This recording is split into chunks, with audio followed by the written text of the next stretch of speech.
നമസ്തേ, ജന ഡിബേറ്റിലേക്ക് സ്വാഗതം. ഭാരതം ഇന്ന് രണ്ട് സുപ്രധാന നാഴികക്കല്ലുകൾ പിന്നിട്ടിരിക്കുകയാണ്. വഖഫ് ഭേദഗതി ബില്ലിന് സംയുക്ത പാർലമെന്ററി സമിതിയുടെ അംഗീകാരം ലഭിച്ചിരിക്കുന്നു. 14 ഭേദഗതികൾ ഉൾപ്പെടെയാകും വഖഫ് ഭേദഗതി നിയമം നടപ്പിലാകുക. സ്വതന്ത്ര ഇന്ത്യയിൽ ഏക സിവിൽ കോഡ് നിലവിൽ വന്ന ആദ്യ സംസ്ഥാനമായി ഉത്തരാഖണ്ഡ് മാറിയിരിക്കുന്നു എന്നതാണ് അടുത്ത നിർണായകമായ ചുവടുവയ്പ്. ലിംഗഭേദം, ജാതി, മതം എന്നിവയുടെ അടിസ്ഥാനത്തിൽ ആരും വിവേചനം നേരിടുന്നില്ലെന്ന് ഉറപ്പാക്കുന്നതാണ് ഏക സിവിൽ കോഡ്. ഭാരതത്തിലെ ജനങ്ങൾക്ക് NDA നൽകിയ ഓരോ ഉറപ്പും പാലിക്കപ്പെടുകയാണ്. ഒരു രാഷ്ട്രം, ഒരു നിയമം, ഒരു നീതി എന്ന അടിസ്ഥാന തത്വത്തിലേക്ക് ഭാരതം മുന്നേറുമ്പോൾ പ്രതിപക്ഷം ഈ ദിവസത്തെ വിശേഷിപ്പിക്കുന്നത് ഇന്ത്യയുടെ ചരിത്രത്തിലെ കറുത്ത ദിനമെന്നാണ്.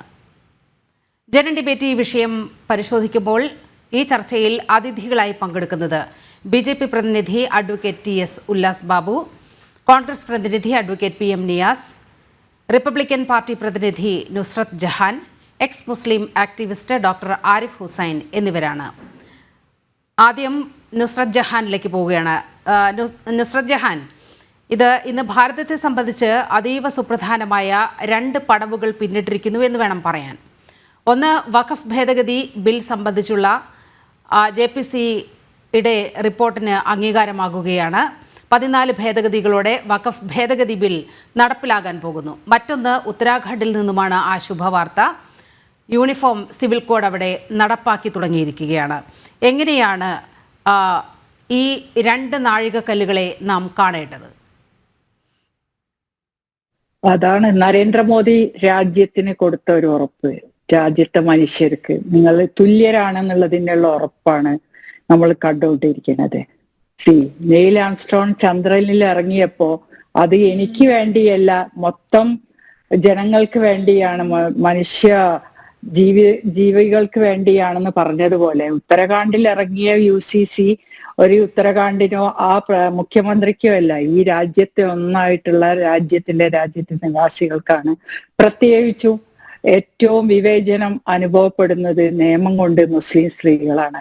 അവർക്കൊരു നിയമം വരുന്നത് എന്നുള്ളത് ഏറ്റവും ആഹ്ലാദത്തോടെ തന്നെ അത് ആശ്വസിക്കുകയും സന്തോഷിക്കുകയും ചെയ്യണം ഒരേ സമയം. കാരണം വിവേചനം അനുഭവപ്പെടുന്ന ഒരു നിയമത്തിന്റെ പേരിലല്ലാതെ ശരിയാ നിയമം പറഞ്ഞിട്ട് ഡെമോക്രാറ്റിക് രാജ്യത്ത് ഇത്ര വലിയ ഒരു വിവേചനം ഉണ്ടാവേണ്ട ആവശ്യമില്ല. നമ്മൾ ഇസ്ലാമിക രാജ്യത്തല്ല. ഡെമോക്രസി എന്ന് പറഞ്ഞതിന്റെ അർത്ഥം എന്താണ്? The grammar of anarchy. ഭരണഘടന നടപ്പാക്കുന്നതിന്റെ തൊട്ട് തലേ ദിവസം ഡോക്ടർ BR അംബേദ്കർ പറഞ്ഞ പ്രസംഗത്തിൽ പറയുന്നുണ്ട്, ഇത് ജനങ്ങളിലേക്ക് എത്തിക്കുന്ന, അതിന് ആ കോൺസ്റ്റിറ്റ്യൂഷൻ ഇംപ്ലിമെന്റ് ചെയ്യണ തലേ ദിവസം പ്രസംഗിച്ചതാ 1949 നവംബർ 25. അന്ന് നടപ്പിലാക്കുന്ന പിറ്റേ ദിവസം അത് ജനങ്ങൾക്ക് എങ്ങനെയാവുന്നുള്ളേ. അപ്പൊ അതില് അദ്ദേഹത്തിന്റെ ഭാഷയിൽ തന്നെ പറയുന്നുണ്ട്, ജനാധിപത്യം നടപ്പാക്കുമ്പോ സ്വീകരിക്കുന്ന ജനങ്ങൾ ഏത് വിധത്തിലാണോ അവരുടെ നിലവാരം അനുസരിച്ചിരിക്കും നമ്മുടെ നടപ്പാക്കുന്ന കാര്യങ്ങൾ. അതന്നെയാണ് അദ്ദേഹം പറഞ്ഞ ഓരോ വാക്കുകളും. ഡോക്ടർ BR അംബേദ്കർ പറഞ്ഞ ഓരോ വാക്കുകളും നമ്മൾ ഓരോ ദിവസവും കണ്ടുകൊണ്ടിരിക്കുക. അതാണ്. അപ്പോ ഈ ഒരു ഭരണഘടന പറയുമ്പോൾ അദ്ദേഹം അതും കൂടി കൂട്ടിച്ചേർക്കുന്നുണ്ട്. ഒരു മരത്തിനെ പോലെയാണ്. ഒരു മരം കാലഘട്ടത്തിനനുസരിച്ച് വളർന്ന് വേരുണ്ടായി വളർന്ന് വലുതായി പന്തലിച്ചു വരുമ്പോ അതിന്റെ എല്ലാ ഋതുക്കളും എല്ലാ കാലാവസ്ഥക്കും അനുയോജ്യമായി വരുന്നതും അതിനെങ്ങനെയാണോ പുഷ്പിക്കുന്നത് അതുപോലെ വേണം ഈ കോൺസ്റ്റിറ്റ്യൂഷൻ ഉണ്ടായിരിക്കേണ്ടതെന്ന് പറഞ്ഞ രാജ്യത്ത് നമ്മൾ കാണുന്നത് സമയത്തിനനുസരിച്ച് കാര്യങ്ങൾ അന്ന് നമുക്ക് ചെയ്യാൻ സാധിക്കാത്തത്, അന്ന് എഴുതി വെച്ചപ്പോ മുഴുവൻ കാര്യങ്ങളും പ്രാബല്യത്തിൽ വരാൻ പറ്റാത്തപ്പോ ഒരു ചങ്കൂറ്റമുള്ള ഒരു നേതാവ് വരണല്ലോ. ഇതൊക്കെ പൊളിറ്റിക്കൽ പാർട്ടിയല്ലേ ഇത് തീരുമാനിക്കേണ്ടത്, അതും അതാണല്ലോ, വേറെ ആരും അല്ലല്ലോ. അപ്പോ ആ വരുന്ന സമയത്ത് കാര്യങ്ങൾ ആൾക്കാർക്ക് ജനങ്ങൾക്ക് നീതിപൂർവമായി കിട്ടുന്ന ഒരു കാര്യം വരുമ്പോ ഇതിനെ കറുത്ത ദിനമായി കാണുന്ന, എല്ലാത്തിനും കരിദിനമായിട്ട് കാണുന്നതിനെ നമുക്കൊന്നും പറയാനില്ല. കരിദിനമായി കണ്ടത് നമ്മളെ കരിദിനം എന്നായിരുന്നു? 1975 ഭരണഘടനയ്ക്ക് എഗൻസ്റ്റ് ആയിട്ടുള്ള ഏറ്റവും വലിയ നീച പ്രവർത്തി ശ്രീമതി ഇന്ദിരാഗാന്ധി കോൺഗ്രസിന്റെ പ്രധാനമന്ത്രി നടപ്പാക്കിയപ്പോഴാണ് നമ്മൾ രാജ്യം കണ്ട ഏറ്റവും, ഇന്നലെ 75 വർഷം ആഘോഷിച്ച ഈ രാജ്യം കണ്ട ഏറ്റവും വലിയ കറുത്ത ദിനം അല്ലെ? അതെ. ആ കറുത്ത ദിനത്തിന്ന് പല പ്രശ്നങ്ങളും ഉണ്ടായി. ആ കറുത്ത ദിനം കൊണ്ടാണ് ഇവിടെ ഒരു വെളുത്ത ദിനം ഉണ്ടാവാനുള്ള. അന്നുദിച്ച ഒരു ഡയമണ്ട് ആണ് ശരിക്കും പറയുകയാണെങ്കിൽ നരേന്ദ്രമോദി. 1975 പിന്നെ എന്താ പറയാ, എമർജൻസി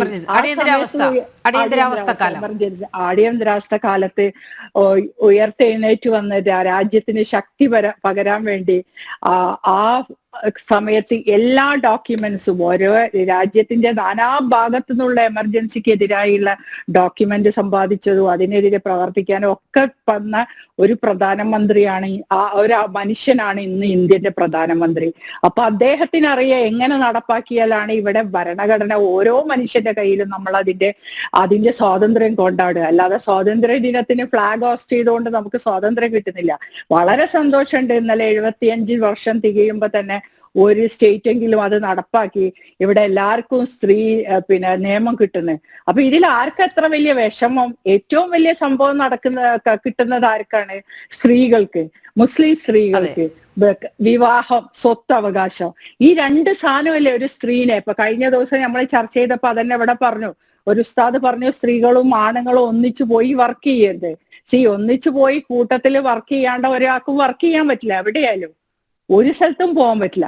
അപ്പൊ അങ്ങനത്തെ അവസ്ഥയിലുള്ള ഒരു സമുദായത്തിനെ കൈപിടിച്ച് ഉയർത്തിലേക്ക് കൊണ്ടുവരേണ്ടത് രാജ്യത്തിന്റെ ആവശ്യമാണ്. ഇത് ശരീഅത്ത് രാഷ്ട്രമല്ലല്ലോ, ഡെമോക്രാറ്റിക് രാജ്യമല്ലേ. അപ്പൊ ആ ഒരു സ്ഥലത്ത് ഇങ്ങനത്തെ കാര്യങ്ങൾ നടപ്പിലാക്കിയില്ലെങ്കിൽ സ്വത്തവകാശം ഇല്ലാത്ത സ്ത്രീകൾക്ക് പോകുമ്പോ തന്നെ അവർക്ക് ജോലിക്ക് പോകാൻ. കേരളത്തിൽ വളരെയേറെ പ്രബുദ്ധമാണ് എന്ന് കൊട്ടിഘോഷിക്കുന്ന കേരളത്തിലാണ് കാന്തപുരം അബൂബക്കർ മുസ്ലിയാരിൽ നിന്നും ഇത്തരത്തിലൊരു പ്രസ്താവന ഉണ്ടായത്. ഇങ്ങനെ ഇടകലർന്നുള്ള രീതിയൊന്നും ശരിയല്ല എന്ന് പറയുമ്പോൾ അതിൽ ഒളിഞ്ഞിരിക്കുന്ന സ്ത്രീ വിരുദ്ധത, പ്രത്യേകിച്ച് മുസ്ലിം സ്ത്രീകളെ അടുക്കളയ്ക്കകത്ത് പൂട്ടിയിടുന്ന, പൂമുഖത്തേക്ക് പോലും വരാൻ അനുവദിക്കാതെ വീടിനകത്ത് പൂട്ടിയിടുന്ന ആ അധമ സംസ്കാരത്തിന്റെ വക്താക്കളാണ് ഇത്തരത്തിൽ വലിയ എതിർപ്പുമായി വരുന്നത് എന്നത് പ്രത്യേകം ശ്രദ്ധിക്കണം. അതെ, ആ സ്ത്രീക്ക് ജോലി ചെയ്യാൻ പാടില്ല മിക്സ് ചെയ്ത്. ആ സ്ത്രീക്ക് ഒരു പെൺകുട്ടി മാത്രമുള്ള കുടുംബത്തിലെ മുസ്ലിം കുടുംബത്തിലെ 4 മുസ്ലിം പെൺകുട്ടികളാണെങ്കിൽ ഒരു ബാപ്പ മരിച്ചുപോയ ആ മുസ്ലിം കുടുംബത്തിലെ ആ പെൺകുട്ടികൾക്ക് അച്ഛന്റെ സ്വത്തിന് അവകാശമില്ല നമുക്ക്. അതെ. അപ്പൊ ആ സ്ത്രീയാണ് പിന്നെ ഇവര് വിദ്യാഭ്യാസം കൊടുക്കണം എന്ന് ഒരു ഭാഗത്തുനിന്ന് പറയും. ആ കുട്ടി സ്റ്റേജിൽ വന്ന ഒരു അവാർഡ് വാങ്ങുകയാണെങ്കിൽ ഇവര് തള്ളിക്കളയും.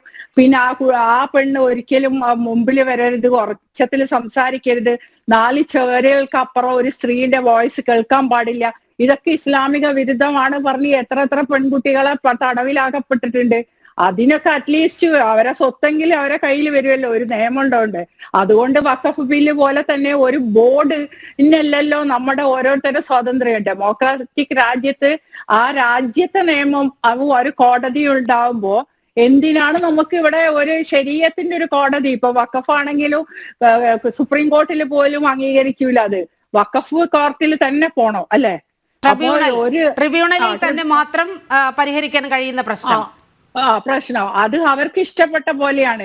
അല്ലാതെ ഒരു സാധുവായ മുസ്ലിമിന്റെ സ്വത്തല്ല പോണത്. പണക്കാരന്റെ കയ്യിൽ പിടിച്ചടക്കി വെച്ച സ്വത്തുക്കളാണ് വഖഫ് ബില്ലിലൂടെ നമുക്ക് രാജ്യത്തിന് ഗവൺമെന്റിലേക്ക് തിരിച്ചു കൊടുക്കും. അല്ലെങ്കിൽ അത് എവിടെന്നാ വന്നത്? ഇന്ത്യ വിഭജിച്ചപ്പോ ഇതൊക്കെ വലിയ ശരിക്കും നമ്മളെ മീഡിയകളോ നമ്മളെ ജനങ്ങളുടെ ഇടത്തോ ഡിസ്കസ് ചെയ്യാത്ത ഫ്രീഡം ഫൈറ്റേഴ്സ് ഇവിടുന്ന് ഇസ്ലാമിക രാജ്യമായ പാകിസ്ഥാനിലേക്ക് പോകുമ്പോ രാജ്യം വിഭജിച്ചു കഴിഞ്ഞപ്പോ ഇവിടെ ഇട്ടുപോയ കുറെ സ്വത്തുണ്ട്. ആ സ്വത്തുക്കളൊക്കെ പലതും ഇവര് 99 years ലീസിലും വഖഫുമായിട്ട് എഴുതി വെച്ചതാണ്. ദാറ്റ് ഈസ് എനിമി പ്രോപ്പർട്ടി എന്നാ പറയുക അതിന്.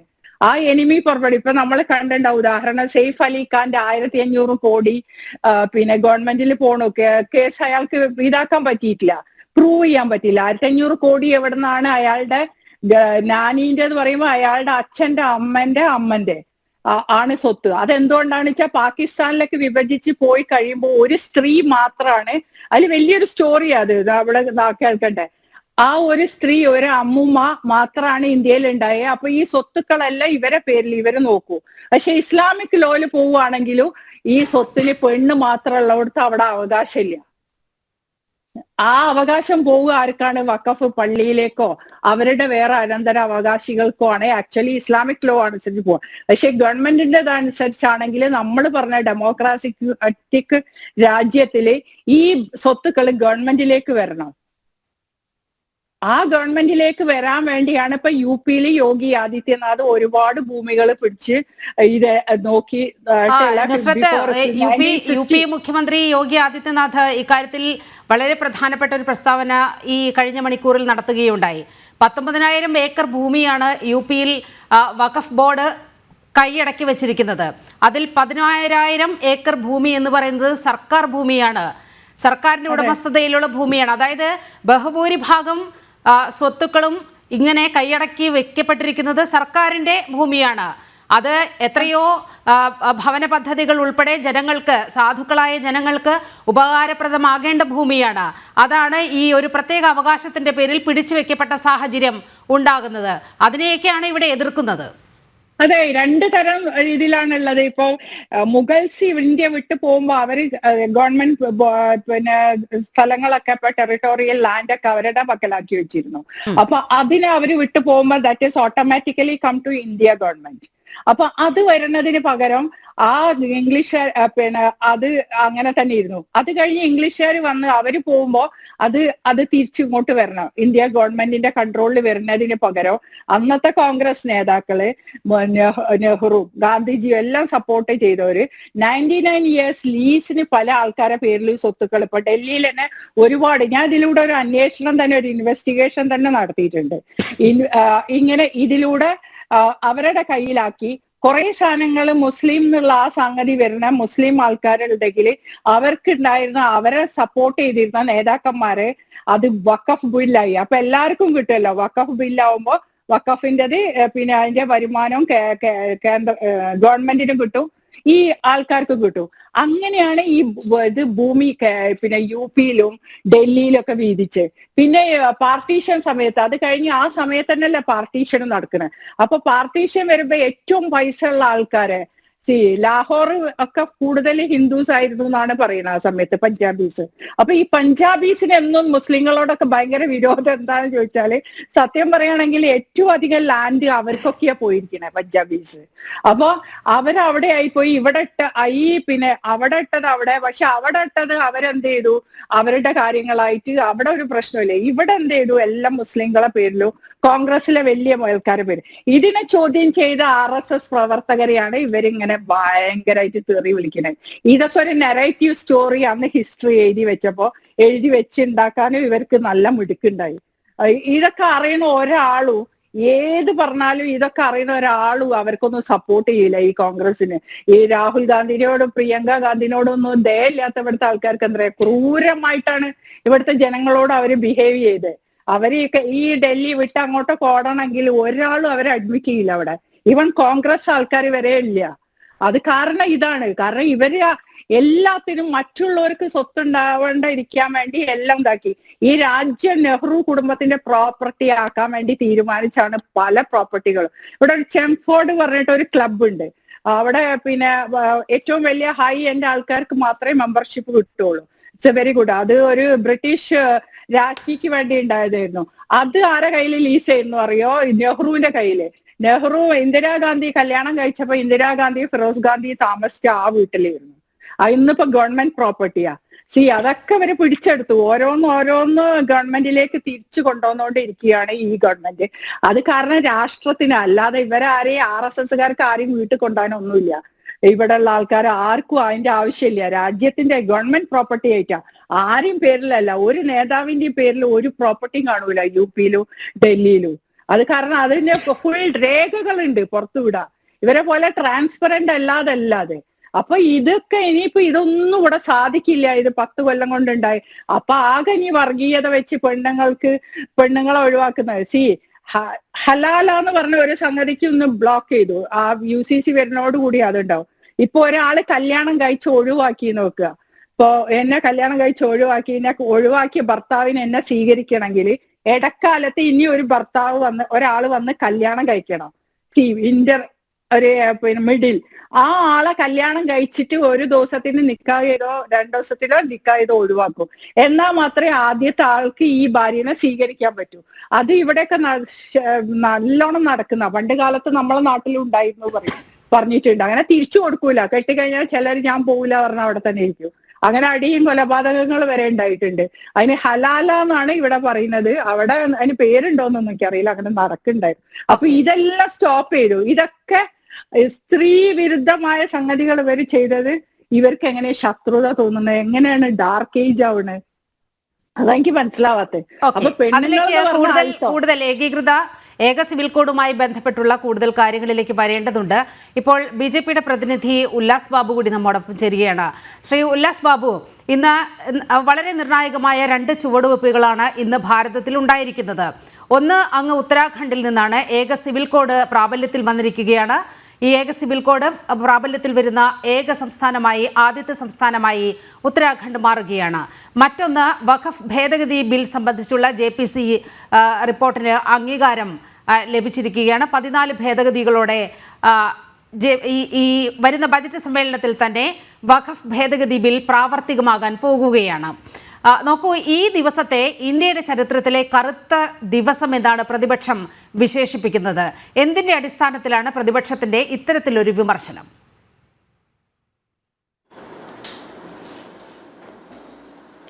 അല്ല, അവറ്റങ്ങൾക്ക് പ്രാന്താണെന്ന്. അത് എങ്ങനെയെങ്കിലും BJPയുടെ നേതൃത്വത്തിലുള്ള ഒരു രാഷ്ട്രീയ സംവിധാനത്തിൻ്റെ സർക്കാരുകൾ നല്ല കാര്യങ്ങൾ ചെയ്യുന്ന സമയത്ത് അതിനെ അംഗീകരിക്കുക എന്നുള്ള നയമല്ല. കേട്ടായ? ഹലോ, ഇല്ല, കേൾക്കാം, പറഞ്ഞോളൂ. ഹലോ ഉല്ലാസ് ബാബു, കേൾക്കാം, അങ്ങ് പറയുന്നത് കേൾക്കുന്നുണ്ട്. ഞാൻ ഉല്ലാസ് ബാബുവിലേക്ക് തിരികെ എത്താം. ചില സാങ്കേതിക പ്രശ്നങ്ങൾ ഉണ്ട്. ശ്രീമതി നുസ്രത് ജഹാൻ, അതാണ് നമ്മൾ പറഞ്ഞു വരുന്നത്. വളരെ പുരോഗമനവാദം പുറമേ പറയുന്ന ആളുകൾ തന്നെയാണ് ഈ കറുത്ത ദിനം എന്നൊക്കെ പറഞ്ഞുകൊണ്ട് ഈ ദിവസത്തെ വിശേഷിപ്പിക്കാൻ ഒരുങ്ങുന്നത്. സ്ത്രീ സമത്വത്തിന് വേണ്ടി, സ്ത്രീ സുരക്ഷയ്ക്കൊക്കെ വേണ്ടി വാദോരാതെ സംസാരിക്കുന്ന ഇവർ ഒരു പ്രത്യേക മതവിഭാഗത്തിൻ്റെ കാര്യം വരുമ്പോൾ അവിടെ ചില വിട്ടുവീഴ്ചകൾക്ക് തയ്യാറാകുകയാണ്. അത്തരത്തിൽ ഇല്ലാത്ത ഒരു എതിർപ്പ് ഉണ്ടെന്ന് വരുത്തി തീർത്തുകൊണ്ട് എന്തിനേയും നഖശിഖാന്തം എതിർക്കുന്ന ഒരു കാഴ്ചപ്പാട്, നടപടി പ്രതിപക്ഷത്തിൻ്റെ ഭാഗത്ത് നിന്ന് ഇന്നും ഇന്നലെയുമല്ല തുടങ്ങിയത്. മുത്തലാഖ് ബില്ലിന്റെ സമയത്ത് പോലും നമ്മൾ കണ്ടതാണ് എത്ര വലിയ പ്രതിഷേധമാണ് പാർലമെന്റിൽ അലയടിച്ചത്. അതെ, പാർലമെന്റിൽ അലയടിച്ചെങ്കിലും മുസ്ലിം ലീഗിന്റെ 2 MP അന്ന് അവിടെ വന്നില്ലല്ലോ. അതായാലും ഏറ്റവും കോമഡി ആയിട്ടുള്ളത് അതാണ്. അവർക്ക് പോലും മനസ്സോണ്ട് ഒരാള് വിവാഹം കൂടാൻ കോഴിക്കോട്ടേക്ക് വന്നു, 2 വിവാഹത്തിന്. അതാണ്. അപ്പൊ അവര് പോലും സത്യത്തിൽ വിവാഹം കൂടുകയെന്നല്ല, അവർക്കറിയാലോ പാർലമെന്റിന്റെ സമയത്ത് തുടങ്ങും. എയർ ഇന്ത്യ ഫ്ലൈറ്റ് ഒക്കെ ടൈമിന് എത്തൊന്നുമില്ല. അപ്പോ ഏത് ഫ്ലൈറ്റ് ആയാലും അങ്ങനെയല്ലേ. പക്ഷെ അതുപോലെ അവര് പോലും മനസ്സുകൊണ്ട് അംഗീകരിക്കുന്നുണ്ട് മുത്തലാഖ് ബില്ല് വരട്ടെ എന്ന്. കാരണം അവർക്കൊക്കെ പെൺകുട്ടികളൊക്കെ ഉണ്ടല്ലോ. ഇന്നലെ ഇപ്പൊ നമ്മൾ കണ്ടു, ഇവിടെ ഒരു ഇമാമ് കോട്ടയത്ത് കരുനാഗപ്പള്ളിയിൽ ഒരു ഇമാമിനെ നല്ല റിമാൻഡ് ചെയ്തു. എന്തിനാ അത്? ഫോണിലൂടെ മുത്തലാഖ് ചൊല്ലി 20 വയസ്സുകാരിനെ 2ാമത് കല്യാണം കഴിച്ച് ഭാര്യ അറിഞ്ഞ് ഫോണിലൂടെ മുത്തലാഖില്ലേ റിമാൻഡ് ചെയ്തു. പണ്ടാണെങ്കിൽ എന്തെങ്കിലും ചെയ്യാൻ പറ്റുമോ? ഒന്നുമില്ല, അവൻ പോയി കെട്ടു, അത്രയേ ഉള്ളൂ, ഒന്നും ചെയ്യാൻ കഴിയില്ല. ഇപ്പൊ അറ്റ്ലീസ്റ്റ് ഇങ്ങനെ ഒരു നിയമം ഉള്ളതുകൊണ്ട് കുറച്ച് ആൾക്കാരെങ്കിലും പേടിക്കല്ലോ, കുറച്ച് മാന്യമര്യാദയായിട്ട് ജീവിക്കാൻ ആഗ്രഹമുള്ളവരുണ്ടാവുമല്ലോ. അറിയാതെ അവര് പഠിച്ചത് അവര് ചൊല്ലിപ്പോവെങ്കിലും ഇത് വന്നു പോകുമ്പോ ഒരു രക്ഷയില്ല.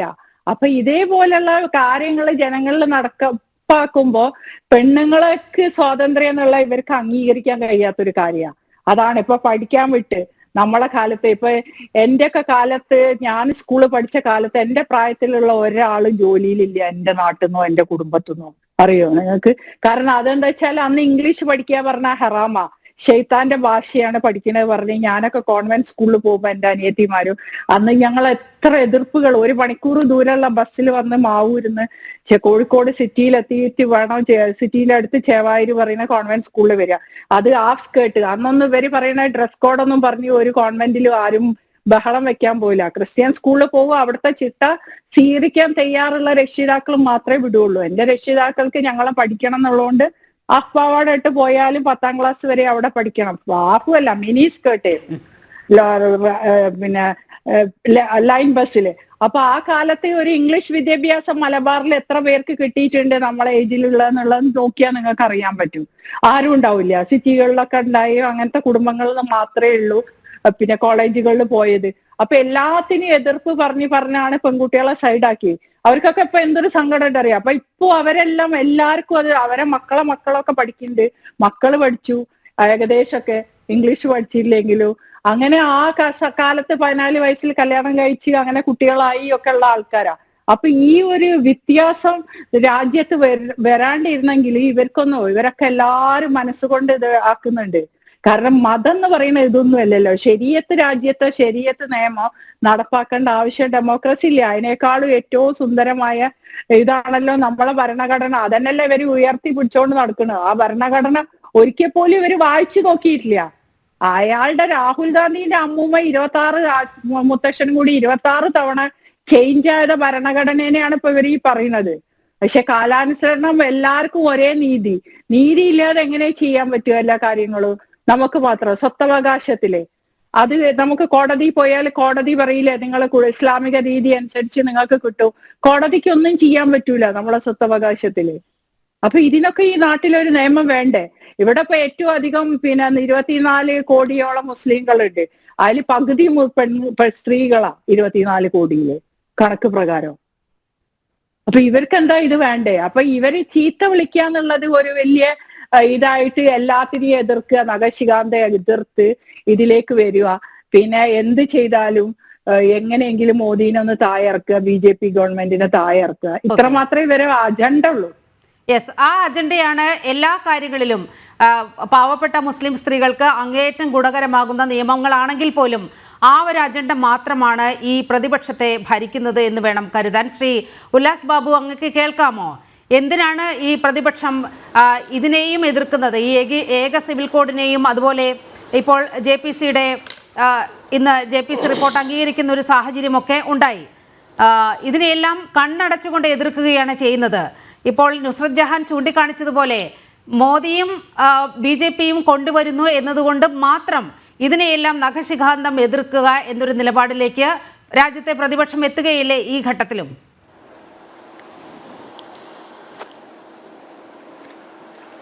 അതിന് ആര് വില വെക്കുന്നു എന്നുള്ളതാണ് ആദ്യത്തെ ചോദ്യം. രണ്ട്, ഒരു പ്രതിപക്ഷം എന്ന് പറയപ്പെടുന്ന ഒരു സംവിധാനത്തിന്റെ ഉത്തരവാദിത്വം എന്ന് പറയപ്പെടുന്നത് ഭരണപക്ഷം എന്ത് ചെയ്താലും അതിനെ എതിർക്കുക എന്ന് പറയപ്പെടുന്നതല്ല. അതിൻ്റെ ന്യായങ്ങൾ കൃത്യമായി മനസ്സിലാക്കുകയും അംഗീകരിക്കേണ്ടവ അംഗീകരിക്കുകയും പ്രതികരിക്കേണ്ടവ പ്രതികരിക്കുകയും എതിർക്കേണ്ടവ എതിർക്കുകയും ചെയ്യുമ്പോഴാണ് ജനാധിപത്യത്തിൽ മനോഹരങ്ങളായിട്ടുള്ള തീരുമാനങ്ങൾ വരുള്ളൂ. അതിന് ഈ ജനാധിപത്യ ബോധം വേണ്ടവർക്ക് രാഹുൽ എന്ന് പറയപ്പെടുന്ന ആ വ്യക്തിക്ക് ഏത് ബോധമാണ് ഉള്ളത് എന്ന് ഞാനിപ്പോൾ പറയുന്നില്ല. നിങ്ങളൊരു കാര്യം മനസ്സിലാക്കണം. എങ്ങനെയാണ് ഈ ഉത്തരാഖണ്ഡിൽ ഇതൊരു തീരുമാനമായി വന്നത്? ഇത് സമത്വത്തിലേക്കുള്ളൊരു ധീരമായിട്ടുള്ള നീക്കമാണ്. എന്ന് പറഞ്ഞാൽ വിവിധ വ്യക്തി നിയമങ്ങളുടെ വിവേചനപരമായ സ്വഭാവത്തിൽ നിന്ന്, ഐ റിപ്പീറ്റ്, വ്യക്തി നിയമങ്ങളുടെ വിവേചനപരമായ സ്വഭാവത്തിൽ നിന്ന് ഒരു ഏകീകൃത മതേതരത്വ സാംസ്കാരിക സാമൂഹിക നൈതികത ഉൾക്കൊള്ളുന്ന ഒരു രീതിയിലേക്ക് കൃത്യമായിട്ടുള്ള ഒരു ചുവടുവെപ്പാണ് ഇന്ന് സർക്കാർ എടുത്തത്. അത് എല്ലാ കമ്മ്യൂണിറ്റികൾക്കും അതേപോലെ തുല്യമായിട്ടുള്ള സാധുവായിട്ടുള്ള ന്യായവും മതേതരപരമായ നിലപാടുകളും എല്ലാ കമ്മ്യൂണിറ്റികൾക്കും ഉറപ്പുവരുത്തുന്നു. അതിൽ 1-2 സംവിധാനങ്ങളെ മാത്രം മാറ്റി നിർത്തിയിരിക്കുന്നു. അത് പിന്നോക്കത്തിൽ നിന്ന് പിന്നോക്കത്തിലായിട്ടുള്ള ആളുകളെ ഉയർത്തിക്കൊണ്ടുവരേണ്ട ബാധ്യതയുള്ളത് കൊണ്ട് മാത്രം ചില മാറ്റങ്ങൾ അതിനകത്ത് 2 സംവിധാനങ്ങളിൽ ഉണ്ടായിരിക്കുന്നത്. ഇത് എങ്ങനെയാണ് ഒരു സർക്കാർ ഈ തീരുമാനത്തിലേക്ക് എത്തുന്നത്?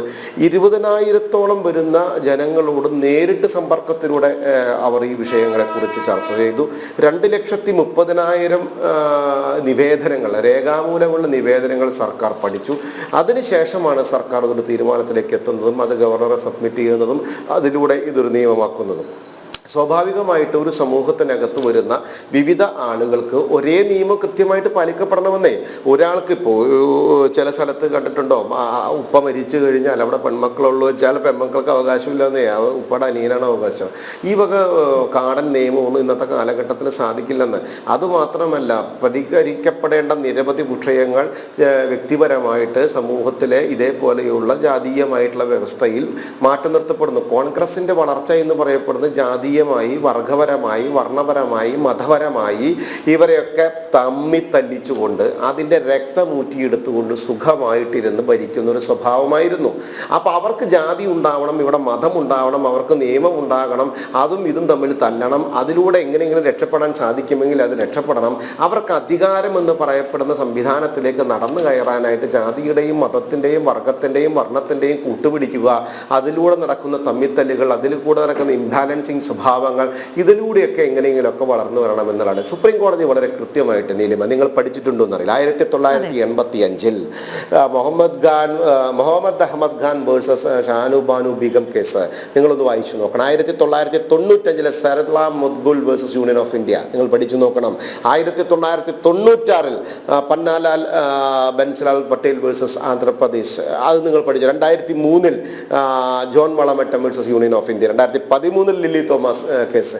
ഈ കേസുകളിലൊക്കെ സുപ്രീം കോടതി വളരെ വ്യക്തമായിട്ട് വിവിധ മേഖലകളിൽ ഇതുപോലെയുള്ള പ്രയാസങ്ങൾ അനുഭവിക്കുന്നത് കൊണ്ട് തന്നെ കോമൺ സിവിൽ കോഡ് അല്ലെങ്കിൽ യൂണിവേഴ്സൽ സിവിൽ കോഡ് എന്ന് പറയപ്പെടുന്ന അല്ലെങ്കിൽ അതിൻ്റെ കൃത്യമായിട്ടുള്ള ഏകീകൃത സ്വഭാവത്തെക്കുറിച്ച് കൃത്യമായി പറയുന്ന രീതിയിലേക്ക് സുപ്രീം കോടതി എത്തിയിട്ടുണ്ട് എങ്കിൽ, അതിലെ പല അഭിപ്രായങ്ങളും അതിൽ പറഞ്ഞിട്ടുണ്ട് എങ്കിൽ, അതിൻ്റെ രൂപരേഖകൾ ആവശ്യപ്പെട്ടിട്ടുണ്ട് എങ്കിൽ അതൊക്കെ എന്തിൻ്റെ അടിസ്ഥാനത്തിലായിരുന്നു? ഇത് ഈ സമൂഹത്തിന് ആവശ്യമായിട്ടുള്ള കാര്യമാണ് എന്ന് ബഹുമാനപ്പെട്ട സുപ്രീം കോടതിക്ക് അതിനെക്കുറിച്ച് വ്യക്തമായിട്ടുള്ള ബോധ്യമുള്ളത് കൊണ്ടാണ് അന്ന് ഈ തീരുമാനങ്ങളെ കുറിച്ച് ചോദിച്ചതും ആ തീരുമാനങ്ങളെക്കുറിച്ച് പരാമർശിക്കേണ്ടി വന്നതും ഇതൊക്കെ കൃത്യമായിട്ട് നടപ്പിലാക്കുന്ന രീതിയിലേക്ക് ഇതിൻ്റെ ഘടന വന്നുവിട്ടതും.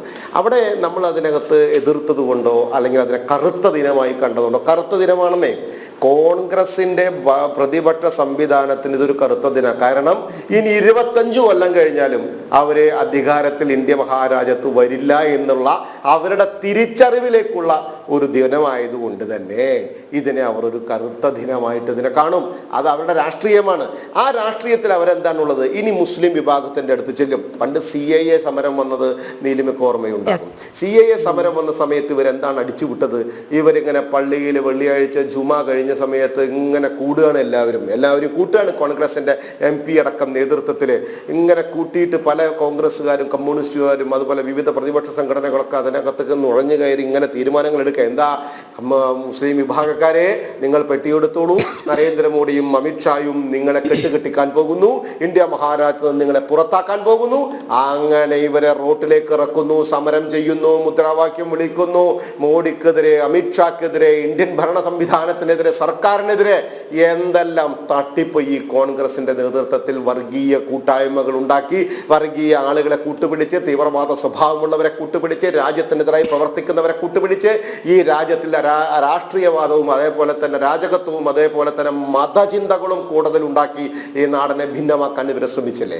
അതിനെയൊക്കെ പുഷ്പം പോലെ BJP നേരിട്ടില്ലേ? എന്തുകൊണ്ടാണ് BJP നേരിട്ടത്? BJPക്ക് അറിയാമായിരുന്നു ആ അമെൻമെന്റ് ബില്ല് എന്ന് പറയപ്പെടുന്നത് ഇന്ത്യയിൽ ജനിച്ച്, ഇന്ത്യയിൽ വളർന്ന്, ഇന്ത്യയിൽ ജീവിക്കുന്ന ഒരു വ്യക്തിക്ക് പോലും ഒരു ദോഷവും വരാത്ത ബില്ലാണ് എന്നുള്ള ഉത്തമ ബോധ്യം ബഹുമാനരായിട്ടുള്ള ഇന്ത്യയുടെ സർക്കാരിന് അറിയാമായിരുന്നു. അതിന് നേതൃത്വം കൊടുക്കുന്ന നരേന്ദ്രമോദിജിക്കും അതുപോലെ തന്നെ കൃത്യമായിട്ട് അമിത്ഷാജിക്കും അറിയായിരുന്നത് കൊണ്ട് തന്നെ അവർ അതിലൊന്നും ഭയപ്പെട്ടില്ലല്ലോ, അതിലൊന്നും പകച്ചില്ലല്ലോ. അവസാനം കെട്ടും മട്ടും മൂടി തിരിച്ചു പോകേണ്ടി വന്നില്ലേ? ഇവർ പറഞ്ഞ കാര്യങ്ങളൊക്കെ പരിപൂർണമായി തെറ്റായിരുന്നുവെന്ന് ഇവർക്ക് സമ്മതിക്കേണ്ടി വന്നില്ലേ? അവിടെയാണ് നമ്മൾക്ക് ഇവരുടെ രാഷ്ട്രീയ ലാഭത്തിന് വേണ്ടിയിട്ട് ഇവർ മതങ്ങളെ ഉപയോഗിക്കുന്നത്. 2 വഖഫ് എന്ന് പറയപ്പെടുന്നത് എന്താണ്? ഈ വഖഫ് ഭൂമിയുമായി ബന്ധപ്പെട്ട് നമ്മളൊരു കാര്യം, നമ്മൾ ഇന്ത്യ മഹാരാജ്യത്താണ് ജീവിക്കുന്നത്, അതിൽ സംശയമില്ലാത്ത കാര്യമാണ്. ഇന്ത്യ മഹാരാജ്യത്ത് നമ്മൾ ജീവിക്കുമ്പോൾ ഇന്ത്യൻ ഭരണഘടനയും ഇന്ത്യയുടെ നീതിന്യായ സംവിധാനത്തെയും ബഹുമാനിച്ചുകൊണ്ട് തന്നെയാണ് നമ്മൾ മുന്നോട്ട് പോകേണ്ടത്. ആ ബഹുമാനിച്ച് മുന്നോട്ട് പോകുന്ന സമയത്ത് അവിടെ ഒരു സുപ്രഭാതത്തിൽ എനിക്കോ എൻ്റെ കുടുംബത്തിനോ നിങ്ങൾക്കോ നിങ്ങളുടെ കുടുംബത്തിനോ ഈ സമൂഹത്തിനോ അവൻ്റെ ഭൂമി, അവൻ്റെ ജീവിക്കാനുള്ള അവകാശം, അവൻ്റെ കയറിക്കിടക്കാനുള്ള അവകാശം, ഇതൊന്നും ഒരു സുപ്രഭാതത്തിൽ ഒരാൾ വന്ന് അടിച്ചുകൊണ്ടുപോകാൻ പറ്റില്ല. ആ അടിച്ചു കൊണ്ടുപോകാൻ പറ്റുന്നത് എന്തിൻ്റെ അടിസ്ഥാനത്തിലാണ്? രാഷ്ട്രീയ താല്പര്യത്തിൻ്റെ പുറത്ത് ചില വിഭാഗങ്ങളെ കൂടെ നിർത്താൻ ഇതൊരു ദൈവികമാണ്, ഇതൊരു മതപരമാണ് എന്ന് വരുത്തി തീർക്കാനുള്ള ഒരു ശ്രമമായിരുന്നു മൻമോഹൻ സിംഗിൻ്റെ കാലഘട്ടത്തിലും നരസിംഹറാവുവിൻ്റെ കാലഘട്ടത്തിലുമൊക്കെ വഖഫ് നിയമത്തിൽ നടത്തിയിട്ടുള്ള പ്രവർത്തനത്തിൻ്റെ ഭാഗമായിട്ടുണ്ടായിരുന്നത്. ഇതൊരു മുസ്ലിം വിശ്വാസത്തിൻ്റെ ഭാഗമാണ് എന്ന് വരുത്തി തീർക്കാനുള്ള ശ്രമം ഈ കോൺഗ്രസ് സർക്കാരുകൾ നടത്തി. അതിൻ്റെ പേരിൽ അവർക്ക് സകലവിധ ഗുണങ്ങളും ചെയ്തു കൊടുത്തു. അതിൻ്റെ പേരിൽ 10 വോട്ടും മേടിച്ച് അധികാരത്തിൽ വന്ന് ഈ സമൂഹത്തിനകത്ത് എന്ത് മോശത്തരം ചെയ്താലും അധികാരം കിട്ടിയാൽ മതി എന്ന് പറയപ്പെടുന്ന ഒരു ആറ്റിറ്റ്യൂഡ് രാഷ്ട്രീയത്തിലേക്ക് കോൺഗ്രസ് മാറി. വഖഫ് നിയമത്തിൽ വളരെ കൃത്യമായിട്ട് BJP എന്താ പറഞ്ഞത്? BJPയുടെ സർക്കാർ എന്താണ് നിലപാടെടുത്തത്? ഞങ്ങളുടെ പ്രഖ്യാപിതമായിട്ട് രാഷ്ട്രീയ നിലപാടായിരുന്നു തെരഞ്ഞെടുപ്പിനകത്ത്. ഞങ്ങൾ മറ്റേ കോമൺ സിവിൽ കോഡിൻ്റെ കാര്യത്തിലായിക്കോട്ടെ, ഞങ്ങൾ ഏകീകൃത നിയമ സംവിധാനത്തിൻ്റെ കാര്യത്തിലായാലും, ഞങ്ങൾ വഖഫിൻ്റെ കാര്യത്തിലാണെങ്കിലും ഞങ്ങൾ ഈ സമൂഹത്തിനോട് എന്തൊക്കെ ചെയ്യുമെന്നുള്ളത് കൃത്യമായി വിളിച്ചു പറഞ്ഞ അധികാരത്തിൽ വന്നവരാ. അത് ഞങ്ങൾ നടപ്പിലാക്കും. വഖഫ് ബൈ യൂസർ എന്ന് പറയപ്പെടുന്ന ഒരു കാണാൻ നിയമമുണ്ട്. അതെന്താ സംഭവം? നമ്മൾ വെറുതെ കുറേ പരത്തി സാഹിത്യ ഭാഷയിൽ പറഞ്ഞാൽ ജനങ്ങൾക്ക് മനസ്സിലാവണമെന്നില്ല. ഞാൻ കൃത്യമായിട്ട് നാടൻ തൃശ്ശൂർ ഭാഷയിൽ പറഞ്ഞുതരാം.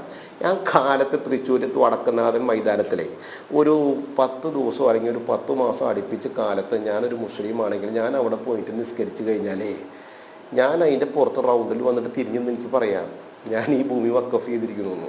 വഖഫ് ബൈ യൂസറിൽ അത് കൃത്യമായിട്ടൊരു ഉദാഹരണ സഹിതം ഞാൻ പറഞ്ഞു തന്നതാണ്. അങ്ങനെ ഒരാൾക്ക് അവർ ഉപയോഗിക്കുന്ന കാര്യങ്ങൾ അവർക്ക് ലീസിന് കൊടുത്തപ്പോൾ നീലിമയുടെ പറമ്പ് അല്ലെങ്കിൽ നീലിമയുടെ ഒരു കടമുറിക്ക് നീലിമ വാടകയ്ക്ക് വന്നു. ഞാൻ അവിടെ വാടക കച്ചവടം ചെയ്തു. എനിക്കത് മതിയാവുമ്പോൾ ഞാനത് വഖഫ് ചെയ്യാന്ന്. നല്ല സുഖമല്ലേ? എൻ്റെ കുടുംബത്തെ സ്വത്തൊന്നുമല്ലല്ലോ. അങ്ങനെ വഖഫ് ചെയ്യാൻ പറ്റില്ല. സ്ത്രീകൾക്ക് അവകാശമുള്ള ഭൂമിയെ വഖഫ് ചെയ്യുക, ഒറ്റകൾക്ക് കൊടുക്കില്ല. അത് പറ്റില്ല. ഒരു വിഭാഗത്തിൻ്റെ മാത്രമാക്കി വെച്ചിട്ട് ഇവർ കൈകാര്യം ചെയ്യുക, അത് നടപ്പിലാവില്ല. അപ്പം അതിനകത്ത് കൃത്യം പിന്നെ എന്താണ് ഇതിനകത്ത്? എൻ്റെ ഭൂമി നാളെ കാലത്ത് ഇത് വഖഫാണെന്ന് എഴുതി തന്നു പോയി ഞാൻ ഓടിപ്പോണ്ടത്, സർക്കാർ ഓടിപ്പോണ്ടത് എവിടേക്കാ? ഇവരുടെ അടുത്തേക്ക് തന്നെയാണെന്ന്. ഇത് അങ്ങനെ ട്രിബ്യൂണലിൽ മാത്രമേ ഈ പ്രശ്നം പരിഹരിക്കാൻ കഴിയുകയുള്ളൂ. അത് ഇതര മതസ്ഥരാണെങ്കിൽ ആ പ്രശ്നം പരിഹരിക്കുക പോലുമില്ല. അവിടെയാണ് ഭരണഘടനാപരമായിട്ടുള്ള അതിലേ ഒരിക്കലുമില്ല. വഖഫ് ബോർഡിൽ എന്നും വരും ഒരേ ആൾക്കാരാ. അത് കണ്ടിട്ടുണ്ടോ? ബോർഡില് നമ്മളെ സ്റ്റേറ്റില് പ്രത്യേകിച്ച് കേരളത്തില് എന്നും വരിക മുസ്ലിം ലീഗിന്റെ നേതാക്കന്മാരാ. കമ്മ്യൂണിസ്റ്റ് ഭരിക്കുമ്പോ ഒക്കെ വരുമ്പോ എല്ലാം ഒരേ ആൾക്കാർ. അതിൽ ഒരു മാറ്റം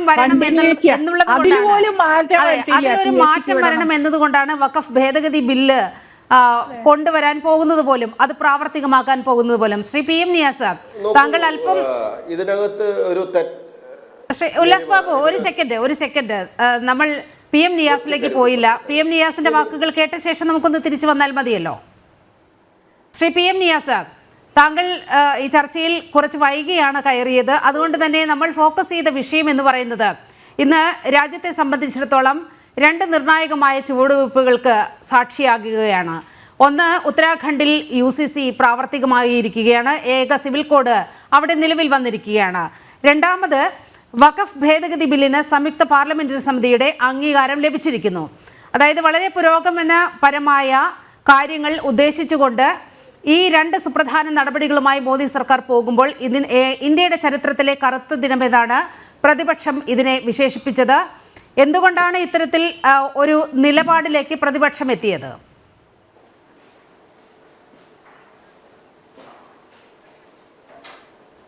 നോക്കൂ നീലിമ, ഇവിടെ ഇന്ത്യ ഭരിക്കുന്നതും കേരളം ഭരിക്കുന്നതും ഒക്കെ ഒരു ജനാധിപത്യ സർക്കാരുകളുടെ പ്രതിനിധിയായിട്ടാണ്. ഈ ജനാധിപത്യ സർക്കാരുകളുടെ പ്രതിനിധിയാവണമെങ്കിൽ ഇന്ത്യയിൽ റിപ്പബ്ലിക് ആയതുകൊണ്ടാണ്. ആ റിപ്പബ്ലിക് ആവണമെങ്കിൽ ഒരു കോൺസ്റ്റിറ്റ്യൂഷൻ വേണം. ഇതൊക്കെ സാധാരണ എല്ലാവർക്കും അറിയുന്നതാണ്. അത് എഴുതപ്പെട്ട ലോകത്തിലെ ഏറ്റവും വിസ്തൃതമായ ഒരു ഭരണഘടന ഇന്ത്യയിലാണുള്ളത്. ആ ഇന്ത്യയിൽ ഭരണഘടന വളരെ കൃത്യമായി എല്ലാം രേഖപ്പെടുത്തിയിട്ടുണ്ട്. അത് നരേന്ദ്രമോദി വന്നാലും എൻ്റെ മറ്റ് ഏതെങ്കിലും ഒരു നേതാവ് ഇന്ത്യയുടെ പ്രധാനമന്ത്രി ആയാലും അദ്ദേഹത്തിന് മുമ്പിൽ എങ്ങനെയെല്ലാം ഭരിക്കാം, എങ്ങനെയെല്ലാം അഡ്മിനിസ്ട്രേറ്റ് ചെയ്യാം എന്നതിനെ സംബന്ധിച്ച് ഒരു നിയമം ഭരണഘടനയിൽ ഉണ്ടാക്കി വെച്ചിട്ടുണ്ട്. അത് ഭരണഘടനയിലെ അന്തസ്സത്തെയാണ്. അന്തസ്സത്തിൽ ഏറ്റവും പ്രധാനപ്പെട്ട എന്താണ്? ഇന്ത്യ ഒരു സെക്യുലർ രാജ്യമാണ്. ഇന്ത്യ മതനിരപേക്ഷമായ രാജ്യമാണ്. ആ മതനിരപേക്ഷ ഇന്ത്യയുടെ ഭരണഘടനയിൽ ഇന്ദിരാഗാന്ധി ഉള്ളപ്പോൾ ഭരണഘടനാ ഭേദഗതി വരുത്തി ഇന്ത്യ സെക്യുലർ രാജ്യമായി ഇന്ത്യയെ മാറ്റിവെച്ചു. എന്താണ് സെക്യുലർ എന്ന് ഞാൻ എൻ്റെ പാനലിസ്റ്റുകളോട് പറയേണ്ട കാര്യമില്ലല്ലോ. അത് ഞാൻ വിശ്വസിക്കുന്ന മതത്തിൽ വിശ്വസിക്കാനുള്ള അവകാശം. അത് ഏത് പ്രകാരമാണ്? ഈ രാജ്യത്തിൽ നമ്മുടെ propagation of certain religion article 25 പ്രകാരം, ഇന്ത്യയിൽ ആർട്ടിക്കിൾ 21 പ്രകാരം എൻ്റെ ജീവനും എനിക്കുള്ള ലിബർട്ടി, എനിക്ക് ഏറ്റവും കൂടുതൽ സ്പീച്ച് ഫ്രീഡത്തിലുള്ള 19 ഉൾപ്പെടെ നമ്മൾ ആർട്ടിക്കിൾ 26, നിങ്ങൾ ആലോചിക്കണം, article 26 freedom to manage religious affairs, അത് നമ്മുടെ ആർട്ടിക്കിളാണ്. Article 27 freedom as to payment of taxes for promotion of any religion. അതുപോലെ article 28 freedom as to the attendance of religion institution. എല്ലാം വളരെ വ്യക്തമായി എഴുതിയതാണ്. എന്താണ് അതിൻ്റെ എസൻസ്? ഇവിടെ എൻ്റെ പാനലിസ്റ്റുകൾ പറഞ്ഞതുകൊണ്ട് ഇന്ത്യയുടെ ഭരണഘടന മാറ്റാൻ കഴിയില്ലല്ലോ. ഇന്ത്യയുടെ പരമാധികാരിയായ ഇന്ത്യയുടെ പ്രസിഡന്റിന് ഏകപക്ഷീയമായി ഭരണഘടന മാറ്റാൻ പറ്റുമോ? ഇല്ല.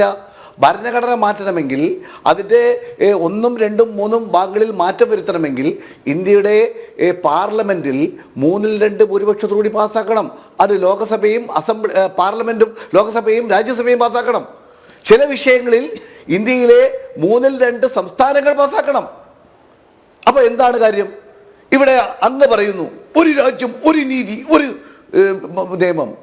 ഞാൻ ചോദിക്കട്ടെ, ഞാനിപ്പോൾ വായിച്ചു നോക്കെ എന്താ ഇന്ത്യയിലെ മൈനോറിറ്റിയെ സംബന്ധിച്ച് ആർട്ടിക്കിൾ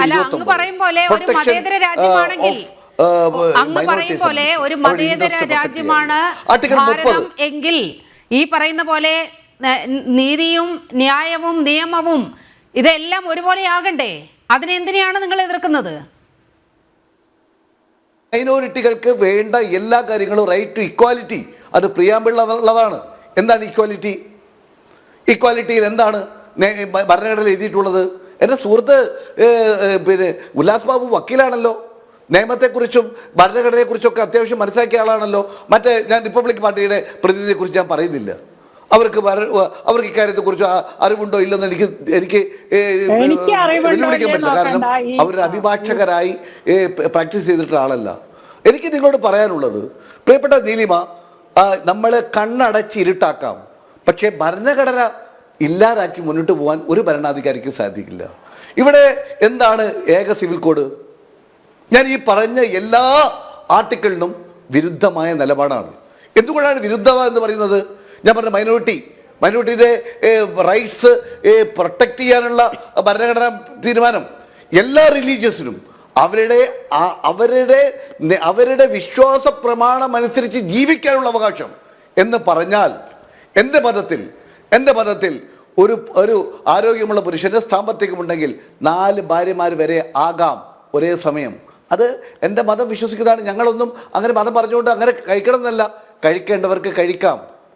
ഞാൻ ചോദിക്കട്ടെ, നമ്മുടെ ഈ മുസ്ലിം മതത്തിൽ തന്നെ 2 അഭിപ്രായങ്ങളുണ്ട്. ഈ മുസ്ലിം സ്ത്രീകൾ പള്ളികളിൽ പോകാൻ പാടില്ല. അതൊരു മതപണ്ഡിതർ അത് വ്യാഖ്യാനിച്ചൊരു കാര്യമാണ്. നമ്മളൊരു ആധുനിക സമൂഹത്തിലാണല്ലോ ജീവിക്കുന്നത്. താങ്കൾ പറയുന്നത് ഇപ്പോൾ 4 പേരെ കല്യാണം കഴിക്കണം, 4 കെട്ട് കെട്ടണം എന്നുണ്ടെങ്കിൽ അങ്ങനെ ആഗ്രഹിക്കുന്നവർക്ക് ആകാമെന്നാണല്ലോ താങ്കൾ പറഞ്ഞു വരുന്നത്. അങ്ങനെ ആഗ്രഹിക്കുന്നവർക്ക് അങ്ങനെ ആകാമെന്നാണ് താങ്കൾ പറഞ്ഞു വരുന്നത്. പ്രകാരം അങ്ങ് എല്ലാവർക്കും ഒരുപോലെ എല്ലാ ഗുരുവായൂർ ക്ഷേത്രത്തിൽ എല്ലാ ഹിന്ദുക്കൾക്കും അഹിന്ദുക്കൾക്കും ഒക്കെ പ്രവേശിക്കാൻ പറ്റുമോ? എന്താ കാരണം? റിലീജിയസ് ആയിട്ട് അവർക്ക് വിശ്വാസ പ്രമാണം അനുസരിച്ച് അവർക്ക് അങ്ങനെയാവാം. അതിന് എന്ത് തരത്തിലുള്ള നിയമം കൊണ്ടുവന്നാൽ ഏകവിശ്വാസമാകാൻ പറ്റുമോ? നിങ്ങൾക്കറിയാമല്ലോ, നിങ്ങളുടെ കല്യാണ രീതി, വിവാഹ രീതി വേറൊന്നാണ്, നിങ്ങളുടെ സ്വത്തുക്കളെ സംബന്ധിച്ചുള്ള കാര്യങ്ങൾ വേറൊന്നാണ്. ഞങ്ങളുടെ സ്വത്തുക്കൾ ഇസ്ലാം മത സ്വത്തുക്കൾ അനുസരിച്ച് ഒരു അച്ഛൻ മരിച്ചാൽ പെൺമക്കൾക്ക് ഒരവകാശവും ആൺമക്കൾക്ക് 2 അവകാശമാണ്. ക്രിസ്ത്യൻ സമുദായത്തിൽ ഒരു അച്ഛൻ മരിച്ചാൽ, അമ്മ മരിച്ചാൽ കുട്ടികൾക്കുള്ള അവകാശങ്ങൾ 2 രീതിയിലാണ്. ഹിന്ദുക്കൾക്ക് മരുമക്കത്തായ സിസ്റ്റമുള്ള സ്ഥലങ്ങളുണ്ട്, മക്കത്തായ സിസ്റ്റമുള്ള സ്ഥലങ്ങളുണ്ട്. മക്കത്തായ സിസ്റ്റങ്ങളിലുള്ള സിസ്റ്റം പോലെയല്ല മരുമക്കത്തായ ഉള്ളത്. ഇതാണ് ഏക സിവിൽ കോഡുമായി ബന്ധപ്പെട്ട കാര്യങ്ങൾ എനിക്ക് പറയാനുള്ളത്. അതെല്ലാം നിങ്ങൾക്ക് അങ്ങ് അധികാരമുണ്ട് എന്ന് വിചാരിച്ച് അങ്ങ് തീരെഴുതാൻ ഇന്ത്യയുടെ ഭരണഘടന എന്താ നിങ്ങൾ ഉമ്മാക്കി കാണിച്ച് നിങ്ങൾക്ക് മാറ്റാൻ കഴിയുമോ? അതാണ് ചോദ്യം. ആ ചോദ്യത്തിനാണ് നിങ്ങൾ മറുപടി പറയേണ്ടത്. ഞാനൊരു കാര്യം പറയാം. ഇന്ത്യയുടെ ഭരണഘടന ഉണ്ടാക്കിയ ഡ്രാഫ്റ്റിംഗ് കമ്മിറ്റിയുടെ ചെയർമാൻ പ്രിയപ്പെട്ട അംബേദ്കറുടെ പ്രസംഗത്തിൽ എന്താ പറഞ്ഞത്? ഇന്ത്യയിൽ പിന്നോക്കക്കാരന് ഇന്ത്യയിൽ ഉള്ള അവകാശങ്ങൾ, മൈനോറിറ്റിയിൽപ്പെട്ട ആളുകൾക്ക് ഇന്ത്യയിൽ ഒരേപോലെ അവകാശമുണ്ട് എന്ന് രേഖയിൽ എഴുതി വെച്ചത് കൊണ്ട് കാര്യമില്ല. അവർക്ക് അങ്ങനെ വിശ്വാസം വരുന്ന കാലമേ ഈ കോൺസ്റ്റിറ്റ്യൂഷൻ കൊണ്ടുള്ള ഗുണം ഇന്ത്യയിൽ ഉണ്ടായി എന്ന് എനിക്ക് പറയാൻ പറ്റുമെന്ന് അദ്ദേഹം പറഞ്ഞത്. ഇന്ത്യയുടെ രാഷ്ട്രപിതാവ് എന്താ പറഞ്ഞത്? ഭരണഘടന ഉണ്ടാക്കുമ്പോൾ, ഭരണാധികാരികൾ ഒരു നിയമം ഉണ്ടാക്കുമ്പോൾ എപ്പോഴാണ് പറഞ്ഞത്? ജവഹർലാൽ നെഹ്റു പ്രധാനമന്ത്രിയായി എടുത്ത ഉടനെ താങ്കൾക്ക് എന്താണ് പറയാനുള്ളതെന്ന് ചോദിച്ചു. അദ്ദേഹം പറഞ്ഞത് ഏത് ജനാധിപത്യ സർക്കാരുകളും ആ രാജ്യത്ത് ഏറ്റവും പാവപ്പെട്ടവൻ, ഏറ്റവും പിന്നോക്കത്തിൽ നിൽക്കുന്നവൻ, അവന്റെ കണ്ണിൽ നിന്നും PM നിയാസ്, ഞാൻ അങ്ങയിലേക്ക് വരാം. ചെറിയൊരു ഇടവേള അനിവാര്യമാണ്. അങ്ങയുടെ ശ്രദ്ധയിലേക്ക് കൊണ്ടുവരേണ്ട ഒന്ന് രണ്ട് വിഷയങ്ങളുണ്ട്. നെഹ്റു, അംബേദ്കർ, EMS, ഏറ്റവും ഒടുവിൽ ശശി തരൂർ വരെ ഏക സിവിൽ കോഡിനെ അനുകൂലിച്ച ചരിത്രമാണ് നമ്മുടെ മുന്നിലുള്ളത്. ശ്രീ ഉല്ലാസ് ബാബുവിലേക്ക് പോവുകയാണ്. ഉല്ലാസ് ബാബു, ഏക സിവിൽ കോഡിന്റെ കാര്യം എടുക്കുകയാണെങ്കിൽ ഇപ്പോൾ ഉത്തരാഖണ്ഡാണല്ലോ ആദ്യ സംസ്ഥാനമായി നമ്മുടെ മുന്നിൽ നിൽക്കുന്നത്. അവിടുത്തെ പ്രതിപക്ഷം കോൺഗ്രസ് വളരെ കൃത്യമായി ഈ ബിൽ അവിടെ നിയമസഭയിൽ അവതരിപ്പിക്കപ്പെട്ടപ്പോൾ ഒരു എതിർപ്പും കൂടാതെ പിന്തുണച്ചതാണ്. അപ്പോൾ ഉത്തരാഖണ്ഡിലെ ആളുകൾക്ക് ഒരു പ്രശ്നവുമില്ല ഇക്കാര്യത്തിൽ. ഏക സിവിൽ കോഡ് അവിടെ വരുന്നതിൽ യാതൊരു എതിർപ്പും അവിടെ ഉത്തരാഖണ്ഡിൽ നിന്നുണ്ടായില്ല. പക്ഷേ ഉത്തരാഖണ്ഡിന് പുറത്ത് കടക്കുമ്പോൾ, കേരളത്തിലെത്തുമ്പോൾ, ഡൽഹിയിലെത്തുമ്പോൾ, തമിഴ്നാട്ടിലേക്കൊക്കെ എത്തുമ്പോൾ, കർണാടകയിലെത്തുമ്പോൾ ഈ ഏക സിവിൽ കോഡിനെതിരെ അതിശക്തമായ എതിർപ്പ് പ്രകടിപ്പിക്കുകയാണ് പ്രതിപക്ഷം. ഇത് വളരെ കൃത്യമായ ഒരു ഇരട്ടത്താപ്പല്ലേ? മാത്രവുമല്ല, നോക്കൂ, നെഹ്റു മുതൽ അംബേദ്കർ, EMS, ഏറ്റവും ഒടുവിൽ ശശി തരൂർ വരെ ഏക സിവിൽ കോഡിനെ അനുകൂലിച്ചുകൊണ്ട് പല ഘട്ടത്തിലും രംഗത്തെത്തുന്ന സാഹചര്യം നമ്മൾ കണ്ടിട്ടുള്ളതാണ്. ഇതിനെയൊക്കെ കണ്ണടച്ച് ഇരുട്ടാക്കിക്കൊണ്ടാണ് ഇത്തരത്തിൽ ഭരണഘടന അട്ടിമറിക്കാൻ പോകുന്നു, ന്യൂനപക്ഷങ്ങൾക്കുള്ള എല്ലാ അവകാശങ്ങളും നിഷേധിക്കപ്പെടുന്നു, ഏക സിവിൽ കോഡ് എന്നുള്ള രീതിയിൽ അടുത്ത പ്രചാരണം കോൺഗ്രസിന്റെ ഭാഗത്തു നിന്നും പ്രതിപക്ഷത്തിന്റെ ഭാഗത്തു നിന്നും ഉണ്ടാകുന്നത്.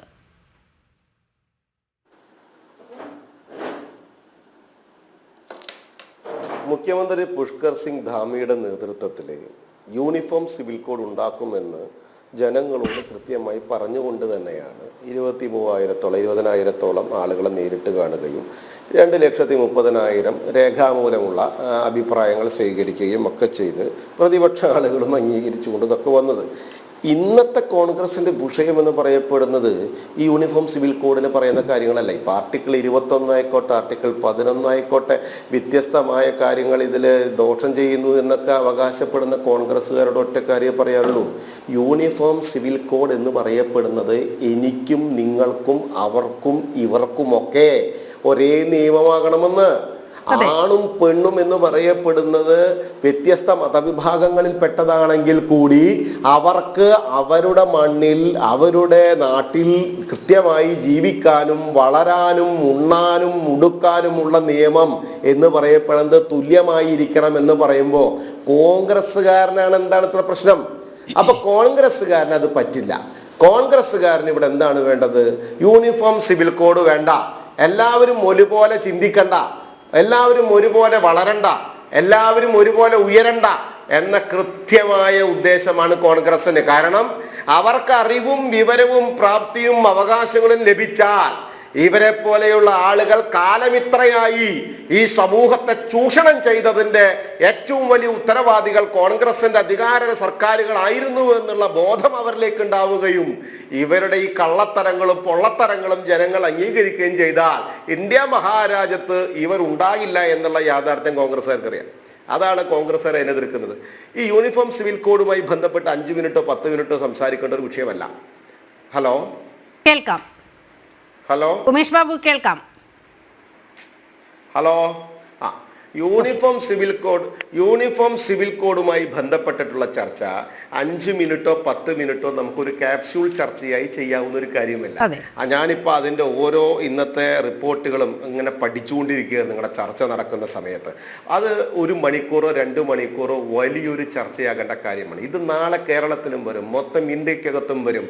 നിയാസിന്റെ പാർട്ടിക്കാർ ഇങ്ങനെ പൂങ്കണ്ണീരൊഴുക്കുക എന്നല്ലാതെ ഒന്നും ഇതിനകത്ത് സംഭവിക്കാൻ പോകുന്നില്ല. ഇത് നാട് ആവശ്യപ്പെടുന്ന കാര്യമാണെന്നേ. നിയാസ് അംഗീകരിക്കുന്നത് എന്തിനെയാണ്? കാന്തപുരം പറഞ്ഞ പോലെ ആ സ്ത്രീകളും പുരുഷന്മാരും ഒരുമിച്ച് വ്യായാമം ചെയ്യാൻ പാടുന്നില്ല. അംഗീകരിക്കുന്നുണ്ടോ നിയാസ് ആ വിഷയത്തെ? വസ്ത്രം ആ വാക്കല്ല, ഇടകലർന്നാൽ. ഇടകലർന്നാൽ എന്താണ് പ്രശ്നം?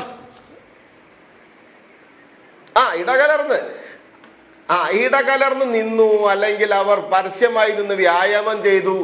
ഏത് കാലഘട്ടത്തിലാണ് നിയാസ ഇത് പറയുന്ന ആളുകൾ ജീവിക്കുന്നേ? നിങ്ങൾ അതിനെ ഇപ്പോൾ അംഗീകരിക്കുന്നുണ്ടോ? തള്ളി പറയാനുള്ള നാട്ടലുണ്ടോ നിങ്ങൾക്ക്? നിങ്ങൾ അത് കണ്ടില്ലെന്ന് നടിക്കൂലേ?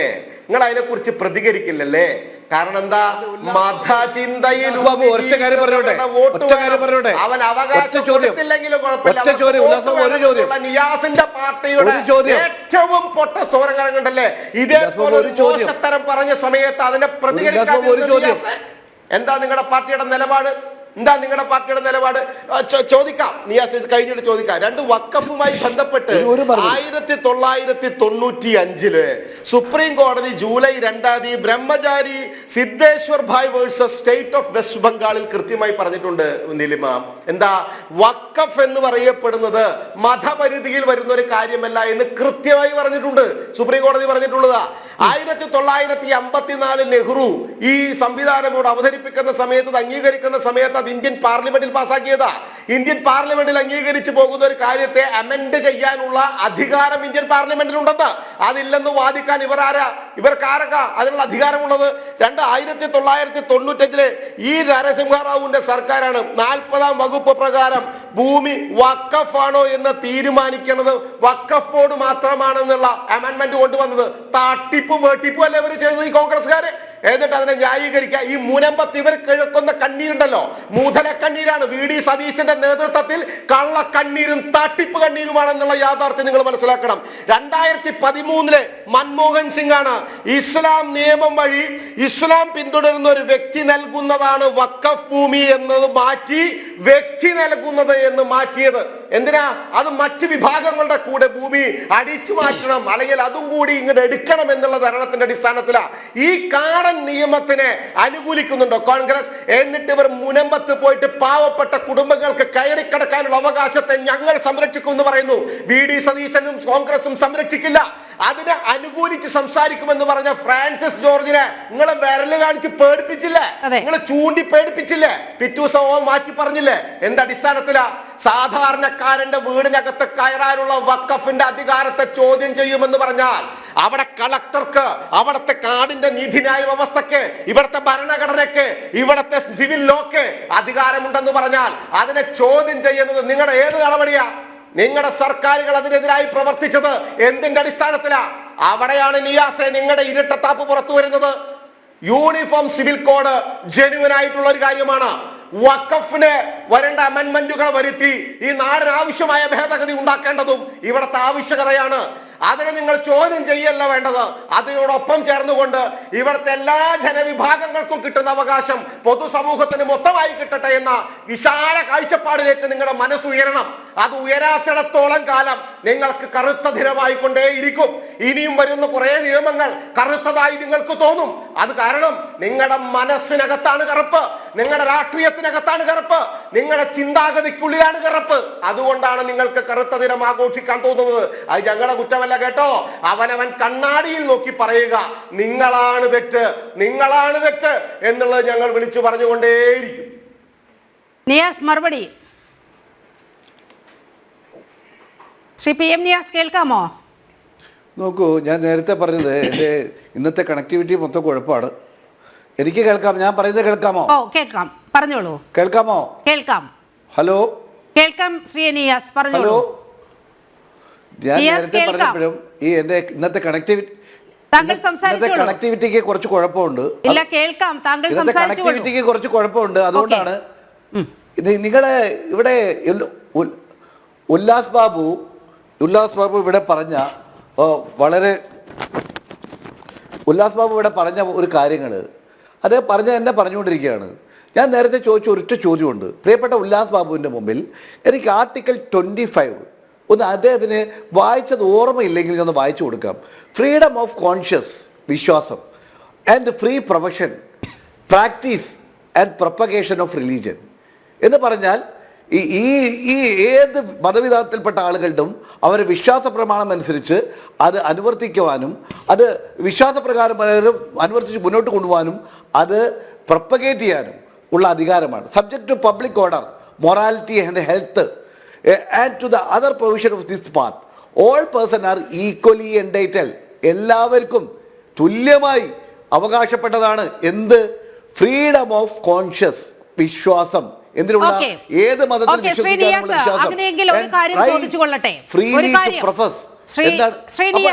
നിയാസ്, ഒരു കാര്യം, ഇന്ന് ഉത്തരാഖണ്ഡിൽ UCC നടപ്പാക്കി കഴിഞ്ഞിരിക്കുന്നു. അവിടെ നിന്ന് വരുന്ന വാർത്തകൾ, അവിടെ നിന്നുള്ള ആ ബില്ലിന്റെ നിയമത്തിന്റെ വ്യവസ്ഥകൾ എടുത്തു നോക്കുമ്പോൾ എല്ലാ മതങ്ങളിലെയും വിവാഹപ്രായം ഏകീകരിച്ചിരിക്കുകയാണ്. ഭാര്യയോ ഭർത്താവോ ജീവിച്ചിരിക്കുമ്പോൾ പുനർവിവാഹം സാധ്യമല്ലാതായി. സ്വത്ത് വിഭജനം വരുമ്പോൾ പെൺകുട്ടികൾക്ക് മതവ്യത്യാസമില്ലാതെ, മതജാതി വ്യത്യാസമില്ലാതെ പെൺകുട്ടികൾക്ക് സ്വത്തിൽ തുല്യമായ അവകാശം ലഭിക്കുകയാണ്. ഇത് വളരെ കൃത്യമായി മുസ്ലിം സ്ത്രീകളെ, അവരുടെ സുരക്ഷയെ മുൻനിർത്തിക്കൊണ്ടാണ് ഇത്തരത്തിൽ ഒരു നിയമം കൊണ്ടുവന്നിരിക്കുന്നത്. മാത്രവുമല്ല, ലിവ് ഇൻ റിലേഷൻ വരുമ്പോൾ അത് കൃത്യമായി രജിസ്റ്റർ ചെയ്യണം. ആ രജിസ്ട്രാർ ഈ കുട്ടികളുടെ മാതാപിതാക്കളെ വിളിച്ചുകൊണ്ട് ഇവർ ലിവ് ഇൻ റിലേഷൻഷിപ്പിലാണ് എന്നത് അറിയിക്കണം. അങ്ങനെ ഉണ്ടാകുന്ന കുട്ടികൾക്കും നിയമപരിരക്ഷ ലഭിക്കുകയാണ്. ഇവിടെ എവിടെയാണ് വിശ്വാസവുമായി ബന്ധപ്പെട്ട്, ഇവിടെ എവിടെയാണ് ഒരാളുടെ വിശ്വാസം തകരുന്നത്? പകരം കൃത്യമായ മനുഷ്യ അവകാശം ഉറപ്പിക്കുകയല്ലേ ഈ ഉത്തരാഖണ്ഡിലെ UCCയിലൂടെ ലക്ഷ്യമിടുന്നത്? എന്നോട് നിയാസ് ഒരു ചോദ്യം ചോദിച്ചതിന് മറുപടി പറയാനുള്ള അവസരം തരണേ. ഓക്കെ, നോക്കൂ, നിങ്ങൾ മനുഷ്യാവകാശവും അല്ല, ഒരു മിനിറ്റ് ഉല്ലാസേ, ഞാനൊന്ന് പറയട്ടെ. എന്നോടല്ലേ ചോദ്യം, ഞാൻ മറുപടി പറയട്ടെ. ഉല്ലാസേ, മനുഷ്യാവകാശവും ഈശ്വര വിശ്വാസവും അതിൻ്റെ ഈശ്വര വിശ്വാസവുമായി ബന്ധപ്പെട്ട കാര്യങ്ങൾ ഏറ്റുമുട്ടുമ്പോൾ ഈശ്വര വിശ്വാസത്തിന് പ്രാമുഖ്യം കൊടുക്കണമെന്നാണ് ഭരണഘടനയുടെ സത്ത. ആ സത്ത ഉൾക്കൊള്ളുവാൻ തയ്യാറാകണമെന്നാണ് ആർട്ടിക്കിൾ 25 മുതൽ ആർട്ടിക്കിൾ 30 ഏകീകൃത സിവിൽ കോഡ് വരുമ്പോൾ ഇത് വിശ്വാസവുമായി ബന്ധപ്പെട്ടല്ല, നിയമപരമായ നടപടിയാണ്. ഇവിടെ എവിടെയാണ് വിശ്വാസം ഹനിക്കപ്പെടുന്നത്? അതോ നിങ്ങളിപ്പോഴും ശരീഅത്ത് നിയമം തന്നെ ഈ രാജ്യത്ത് പ്രാവർത്തികമാക്കണം? ഇവിടുത്തെ പാവപ്പെട്ട മുസ്ലിം സ്ത്രീകൾക്ക് ഒരു തരത്തിലുള്ള നീതിയും ഈ സമൂഹത്തിൽ ലഭ്യമാകരുത് എന്ന് നിങ്ങൾ ഇത്ര വാശി പിടിക്കുന്നത് എന്തിനാണ്? ഇവിടെ തെറ്റിദ്ധരിപ്പിക്കലുണ്ട്, അത് അനുവദിക്കാൻ പാടില്ല. നിയാസ്, യെസ്, ഞാനൊരു കാര്യം ചോദിക്കട്ടെ. ഞാൻ നേരത്തെ പറഞ്ഞല്ലോ, അങ്ങയുടെ മതത്തിൽപ്പെട്ട ഒരാള്, ഋതുമതിയായ താങ്കൾക്ക് തന്നെ ശബരിമലയിൽ പോകണം വിചാരിച്ചാൽ പറ്റുമോ? എന്താ അത്? അനീതിയല്ലേ? ഒരു സ്ത്രീയോട് കാണിക്കുന്ന ഏറ്റവും വലിയ അനീതിയല്ലേ? പല സ്ഥലങ്ങളിലും അതെന്റെ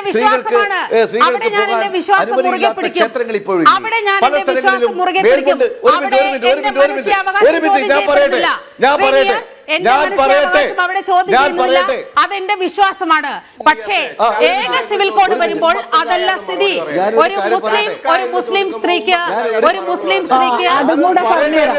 മുസ്ലിം സ്ത്രീക്ക് നീതി നിഷേധിക്കപ്പെടുന്നതാണ് ചോദ്യം ചെയ്യുന്നത്. ഒരു മുസ്ലിം സ്ത്രീക്ക് നീതി നിഷേധിക്കപ്പെടുന്നു. സ്ത്രീ, ഞാനത് പറയട്ടെ. ഞാൻ അങ്ങയിലേക്ക് വരാം. ഡോക്ടർ ആരിഫ് ഹുസൈൻ അങ്ങേക്ക് വിഷയത്തിൽ ഇടപെടാം. ഇവിടെ മതപരമായ വിശ്വാസപരമായ എന്ത് കണ്ടന്റാണ് UCCയിൽ ഉള്ളത്? അല്ല, അത് ശരിയല്ല. ഞാൻ അങ്ങയിലേക്ക് വരാം.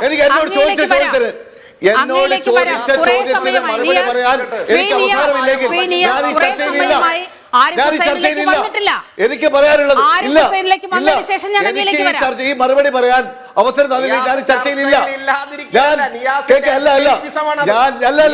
ഞാൻ ഈ ചർച്ച എന്നോട് ചോദിച്ച ചോദ്യത്തിന് മറുപടി പറയാൻ അങ്ങ് തരുന്നില്ലെങ്കിൽ ഞാൻ ഈ ചർച്ചയിലില്ല. ഒരു കാര്യം പറയാം, മാന്യത കാണിക്കണം. മാന്യത എല്ലാവരോടും ഒരുപോലെ കാണിക്കണം.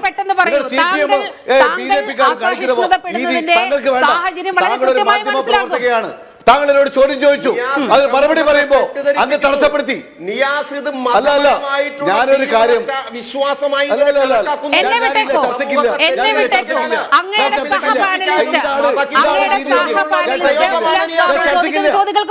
ചർച്ചയ്ക്കില്ല.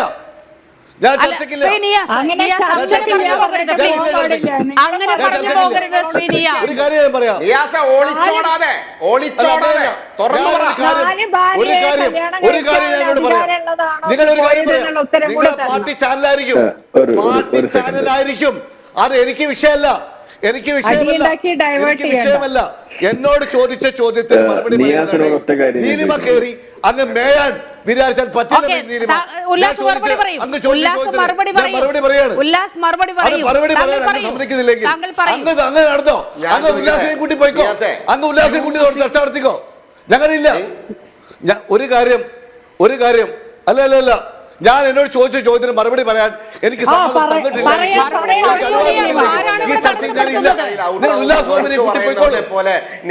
രാഷ്ട്രീയത്തിൽ പറയല്ലേ.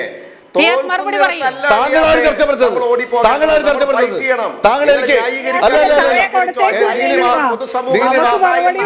ഞാൻ മറുപടി പറയുന്നു. ഇല്ലെങ്കിൽ ഞാനില്ല, ഞാൻ ചർച്ചയ്ക്കില്ല.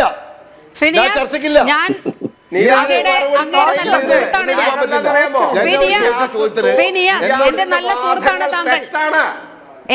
സുഹൃത്താണ് താങ്കൾ. താങ്കൾ ചർച്ചയിലേക്ക് വരൂ.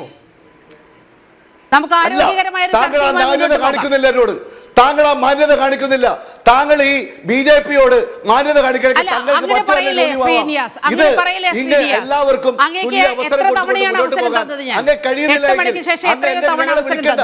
ഞങ്ങളെ വിളിക്കണ്ട. താങ്കൾ മറുപടി പറയൂ. താങ്കൾക്ക് പറയാനുള്ളത് പറഞ്ഞിട്ട് പോകൂ. താങ്കൾ എന്നോട് താങ്കൾക്ക് പറയാനുള്ളത് പറഞ്ഞിട്ട് പോകൂ. താങ്കൾ ഇടയിൽ കയറി അങ്ങ് ഞാൻ പിൻവാങ്ങി. താങ്കൾ പറഞ്ഞു. ഞാൻ ഒരു കാര്യം ഞാൻ നേരത്തെ പറഞ്ഞു. താങ്കൾ പറഞ്ഞത് മനുഷ്യാവകാശ പ്രശ്നമാണ്. ഞാനൊരു കാര്യം താങ്കൾ പറഞ്ഞത് മനുഷ്യാവകാശ പ്രശ്നമാണ്, അതുകൊണ്ട് അതിനനുസരിച്ചുള്ള നിയമമാണ് എന്ന്. ഞാൻ താങ്കളോട് തിരിച്ചു ചോദിച്ചു, മനുഷ്യാവകാശ പ്രകാരം ഒരു ധൃതമതിയായ സ്ത്രീക്ക് ഒരു ക്ഷേത്രത്തിൽ പോകാനുള്ള അവകാശം നിഷേധിക്കുന്നത് എന്തുകൊണ്ടാണ്? മനുഷ്യാവകാശം കൊണ്ടല്ലോ, വിശ്വാസ പ്രമാണം കൊണ്ട്. അതാണ് എല്ലാ മതങ്ങൾക്കും നൽകിയിരിക്കുന്ന അവകാശങ്ങൾ. ആ അവകാശങ്ങൾ എൻ്റെ വിശ്വാസ പ്രമാണ പ്രകാരം ഞാൻ ഖുർആനിൽ വിശ്വസിക്കുന്നു. ഖുർആനിൽ പറയുന്നത് ശരിയായാലും തെറ്റായാലും അത് അനുസരിച്ച് ജീവിക്കാൻ ഒരു മതപരമായി ജീവിക്കുന്ന ഒരു വ്യക്തിക്ക് അവകാശം ഇന്ത്യയുടെ ഭരണഘടന നൽകുന്നുണ്ട്. ആ ഭരണഘടനയിൽ തൊട്ട് താങ്കൾക്ക് അല്ലെങ്കിൽ താങ്കളുടെ പാർട്ടിക്ക് അങ്ങനെ മുന്നോട്ട് പോകാൻ കഴിയില്ല. ഇതാണ് ഞാൻ പറഞ്ഞത്. അതിനുവേണ്ടി താങ്കൾ എന്താ പറഞ്ഞത്? അത് മനുഷ്യാവകാശ പ്രശ്നം എനിക്കില്ല എന്നാണ്. ഞങ്ങളെല്ലാം പറയാലോ. പ്രിയപ്പെട്ട ഉല്ലാസ് ബാബു, അങ്ങ് ഈ രാജ്യത്തെ രണ്ട് വിഭാഗങ്ങളെയും കലക്കി ഈ രാജ്യത്ത് കിരാതമായി വർഗീയ സംഘർഷമുണ്ടാക്കി മുന്നോട്ട് കൊണ്ടുപോകാൻ കഴിയുന്ന ചതിയൻ ചന്തുവിൻ്റെ റോളാണ് താങ്കളും താങ്കളുടെ ബിജെപിയും മുന്നോട്ട് പോകുന്നത്. ഞങ്ങൾക്ക് പറയാനുള്ളത്, ഇന്ത്യയുടെ ഭരണഘടന പ്രകാരം മുസൽമാന്മാർക്കും ഹൈന്ദവർക്കും ക്രിസ്ത്യാനികൾക്കും മതമില്ലാത്തവർക്കും മതമുള്ളവർക്കും ഒരുപോലെ അവരുടെ വിശ്വാസ പ്രമാണം അനുസരിച്ച് മുന്നോട്ട് കൊണ്ടുപോകാനുള്ള അവകാശം ഈ ഭരണഘടനയിൽ ഉണ്ടാകുമ്പോൾ അത് നിഷേധിക്കാൻ പാരമ്പര്യമുള്ള രാഷ്ട്രീയ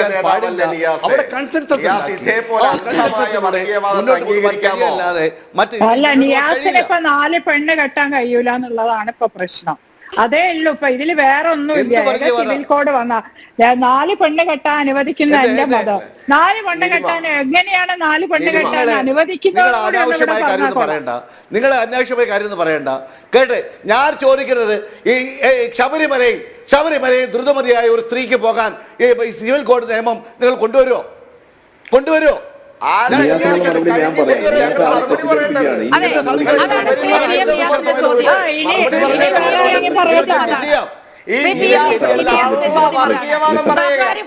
വർഗീയവാദം പറയുക. നിയാസിനുള്ള മറുപടി ഞാൻ പറഞ്ഞു. അതായത്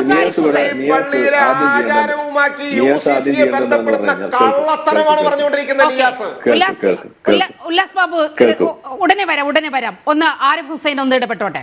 ഞാൻ കള്ളത്തരാണോ അല്ലത് തന്നെ ബോധിപ്പിക്കേണ്ട കാര്യമില്ല. നമുക്ക് സഭ്യമായ വാക്കുകൾ മാത്രം ഈ ചർച്ചയിൽ ഉപയോഗിക്കാം, പ്ലീസ്. ദേഷ്യം വരുന്നുണ്ട്. കാരണം എന്താണെന്നറിയാമോ? നിയാസിന്റെ സംസ്കാരമല്ലല്ലോ എന്റേത്. ഞാൻ ഈ വിഷയം വളരെ പ്രധാനപ്പെട്ടതായതുകൊണ്ടാണ് യാത്രക്കിടയിൽ ഒരു എടുത്തിട്ട് ചേർന്നിരിക്കുന്നത്. എനിക്കൊന്ന് സംസാരിക്കാൻ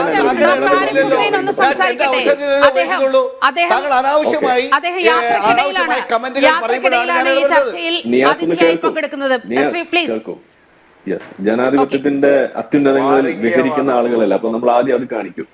ഒറ്റ കാര്യം എനിക്ക് പറയാനുള്ളൂ. നിയാസ് ഇവിടെ ചെയ്തിട്ടുള്ള കള്ളത്തരങ്ങൾ എന്തൊക്കെയാണെന്ന് ഞാൻ പറഞ്ഞുതരാം. ഒന്ന്, ആർട്ടിക്കിൾ 25 കുറിച്ച് പറഞ്ഞു. അതിൽ ഫ്രീഡം ഓഫ് കോൺഷ്യസ്നെസ് എന്ന് പറഞ്ഞിട്ടൊക്കെ പറയുന്നത് അത് വിശ്വാസം കൊണ്ടു നടക്കാനുള്ള എന്തോ സ്വാതന്ത്ര്യമാണെന്നാണ് പറയുന്നത്. വിശ്വസിക്കാതിരിക്കാനുമുള്ള സ്വാതന്ത്ര്യം ഉണ്ട് എന്ന് മാത്രമല്ല, കോൺഷ്യസ് എന്ന് പറയുമ്പോൾ അവിടെ വിശ്വാസം എന്നല്ല അർത്ഥം വരുന്നത്, ബോധ്യം എന്നാണ് അതിന്റെ അർത്ഥം വരുന്നത്. അതാണ് ഒന്നാമത്തെ തട്ടിപ്പ്.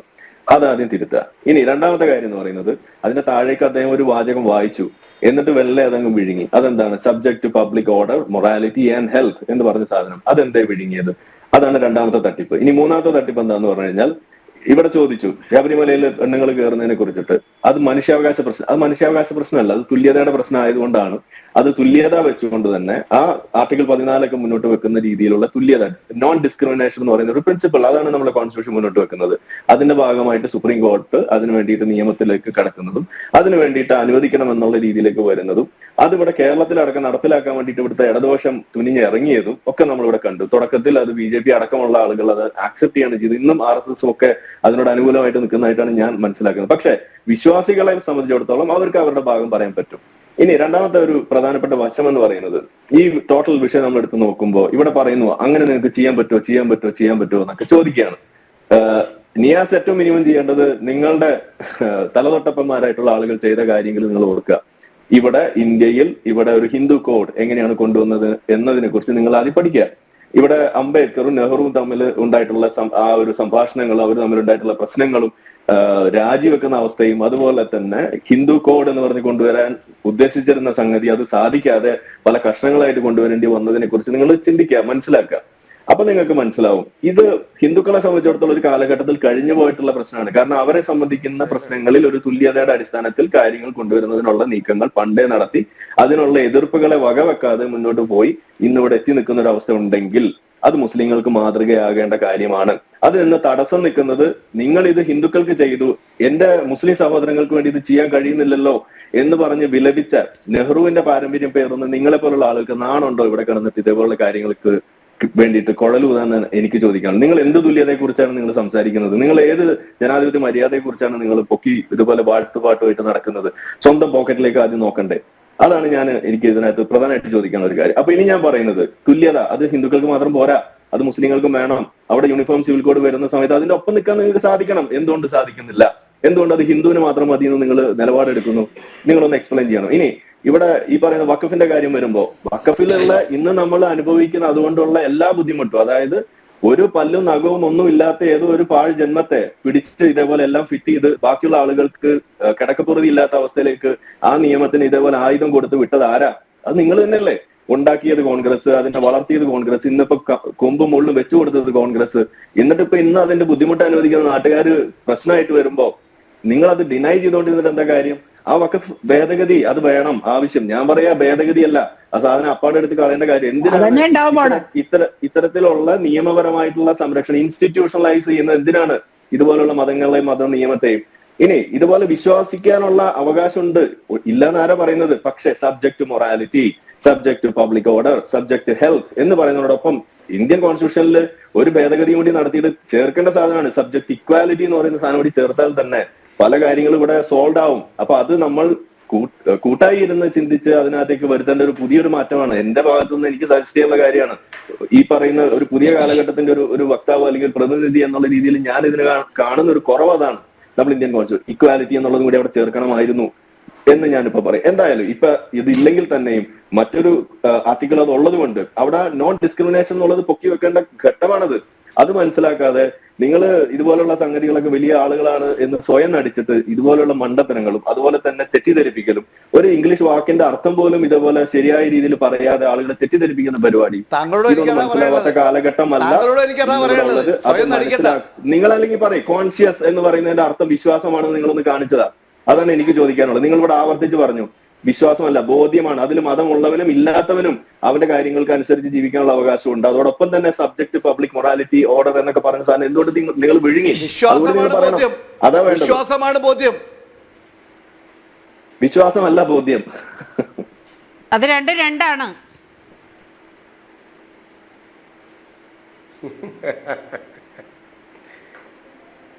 കഴിഞ്ഞോ? നിങ്ങള് ആരിഫിനെ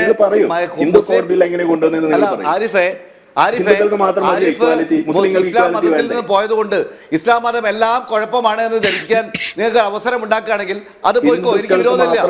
ഇസ്ലാം മതത്തിന്റെ പവിത്രത അങ്ങ് എന്നെ പഠിപ്പിക്കേണ്ട കാര്യമില്ല. അങ്ങേക്ക് ഇസ്ലാം മതത്തിൽ നിന്ന് പുറത്തു പോയെങ്കിൽ അങ്ങേക്ക് അങ്ങയുടെ ജസ്റ്റിഫിക്കേഷൻ ഉണ്ടാവും. നവോത്ഥാനം മുസ്ലിങ്ങൾക്ക് വേണ്ട. പക്ഷെ ഇസ്ലാമിലെ സ്ത്രീകൾക്ക് സമത്വം വേണം. അതിന് വേണ്ടിയാണ്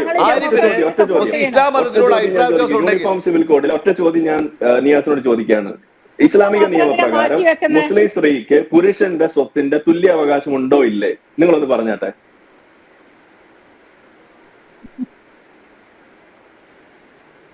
ഏതാ ഇസ്ലാമിക നിയമപ്രകാരം, നിലവിലെ വ്യക്തി നിയമപ്രകാരം ഇന്ത്യയിൽ ജീവിക്കുന്ന മുസ്ലിം സ്ത്രീക്ക് പുരുഷന്റെ സ്വത്തവകാശത്തിന്റെ തുല്യമായ അവകാശം ഉണ്ടോ ഇല്ലേ?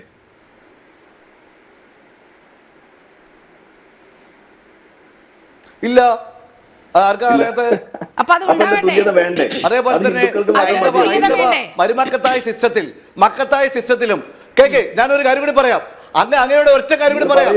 മരുമക്കത്തായ സിസ്റ്റത്തിലും ഒരേ തുല്യനീതിയാണോ? ഞാൻ ചോദിച്ചതിന് മറുപടി പറയൂ. ഒരേ തുല്യനീതിയാണോ?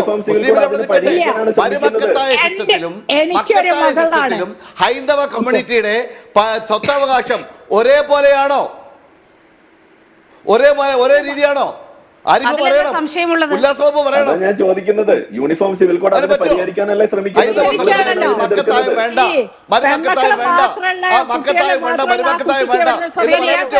ശ്രീനിയാസ്, ഞാൻ മനസ്സിലാക്കുന്നത് ശ്രീനിയാസ് അങ്ങയുടെ ഒരു വ്യക്തിപരമായ ഒരു ചോദ്യം ചോദിക്കട്ടെ. അങ്ങേക്ക് പെൺമക്കൾ മാത്രമാണ് ഉള്ളത് എന്നാണ് എൻ്റെ ഒരു വിശ്വാസം. അങ്ങേക്ക് എന്തെങ്കിലും സംഭവിച്ചാൽ ഈ മക്കൾക്കല്ല സ്വത്തിന്റെ അവകാശം പോകുന്നത്, അങ്ങയുടെ സഹോദരങ്ങൾക്കാണ്. നമ്മളെ പോലുള്ള കുറെ ആൾക്കാരില്ല. ആ യാഥാർത്ഥ്യം ഉൾക്കൊള്ളണ്ടേ? ഒരിക്കലുമല്ല. അങ്ങ് തെറ്റിദ്ധരിച്ചുകൊണ്ടാണ് പറയുന്നത്. അവിടെ എനിക്കിപ്പോ അങ്ങനെ എനിക്ക് ഒരു ആൺകുട്ടിയുണ്ട്, പെൺകുട്ടിയുണ്ട്. ഓക്കെ, ഞങ്ങളുടെയൊക്കെ സമുദായത്തില് പിന്നെ എന്താ പറയാ, പിന്നെ ശരീരത്തിൽ ഇങ്ങനെയാണെങ്കിലും ഞങ്ങളുടെയൊക്കെ ഒരു മിനിറ്റ് എന്റെ ഉമ്മയുടെ തറവാട്ടിൽ 3 സഹോദരിമാരും 3 സഹോദരന്മാരും ഉണ്ടായിരുന്നു.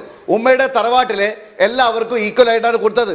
പക്ഷെ നിയമപരമായി ശരീഅത്ത്പരമായി എന്തുകൊണ്ട് അങ്ങനെ കൊടുക്കുന്നു എന്ന് പറഞ്ഞാൽ, സ്ത്രീകൾക്ക് കല്യാണത്തിന് സമയത്ത് കൊടുക്കുന്ന അവകാശങ്ങളും സ്ത്രീക്ക് പുരുഷന്റെ സ്വത്തവകാശത്തിൽ പങ്കുള്ളത് കൊണ്ടും ആ ഒരു ബാലൻസ് ചെയ്യുന്നതിന് വേണ്ടിയാണ് അങ്ങനെ ഉണ്ടാക്കിയത്.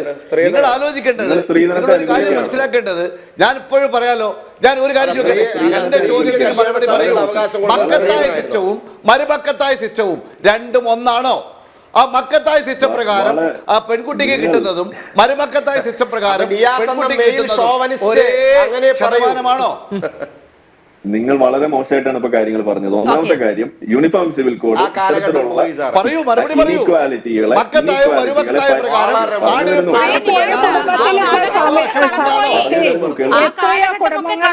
താങ്കൾ അഭിഭാഷകരാണെന്നാണ് ഞാൻ മനസ്സിലാക്കുന്നത്. അദ്ദേഹം തന്നെ എത്രയോ കേസുകൾ കാണുന്നുണ്ട്. പെൺകുട്ടികൾ മാത്രമുള്ള വീട്ടില് മക്കത്തായ മരുമക്കത്തായ പോട്ടെ, എത്ര കേസ് കോഴിക്കോട് കോടതിയിൽ. നുസ്രത്ത് ജഹാൻ ഒന്ന് മറുപടി പറയട്ടെ.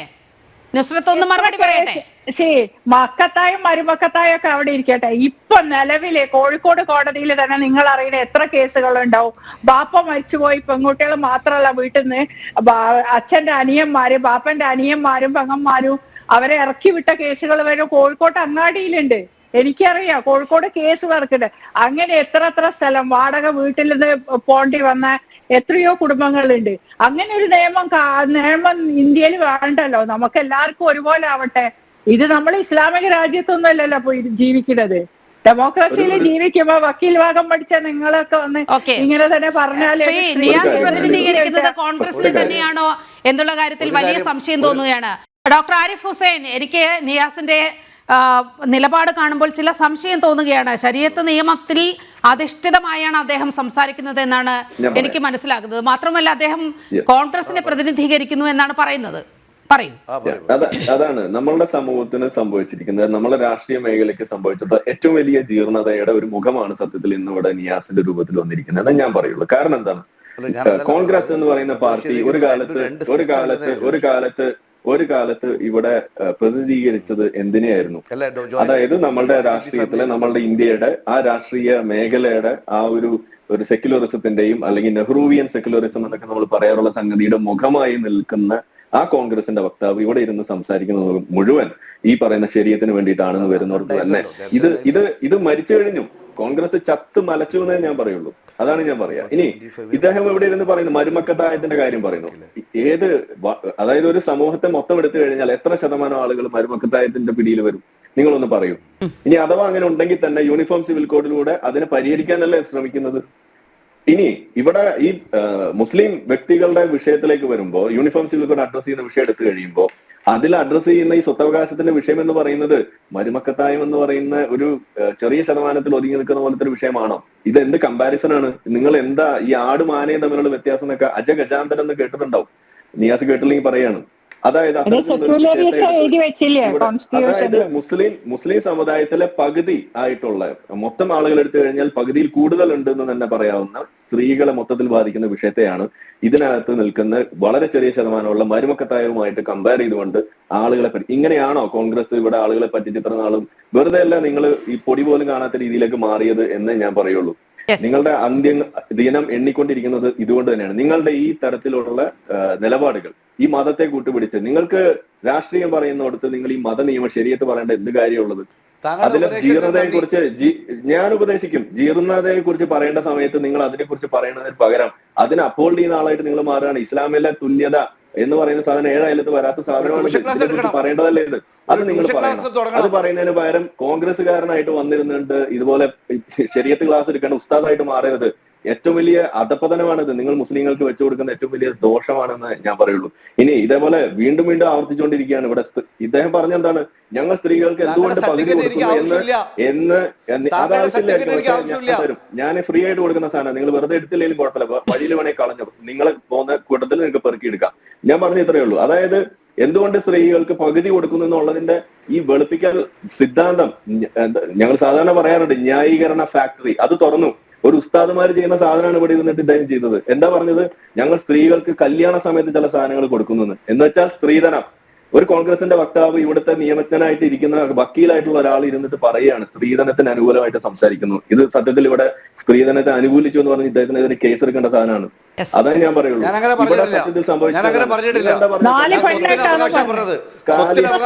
കല്യാണ സമയത്ത് സ്ത്രീകൾക്ക് കല്യാണ സമയത്താണ് സ്വത്തിൽ അവകാശം കൊടുക്കുക. കല്യാണ സമയത്താണ് നിങ്ങൾ സ്വത്ത് അവകാശം മദ്രസയിൽ പോയിട്ട് പറഞ്ഞാൽ മതി.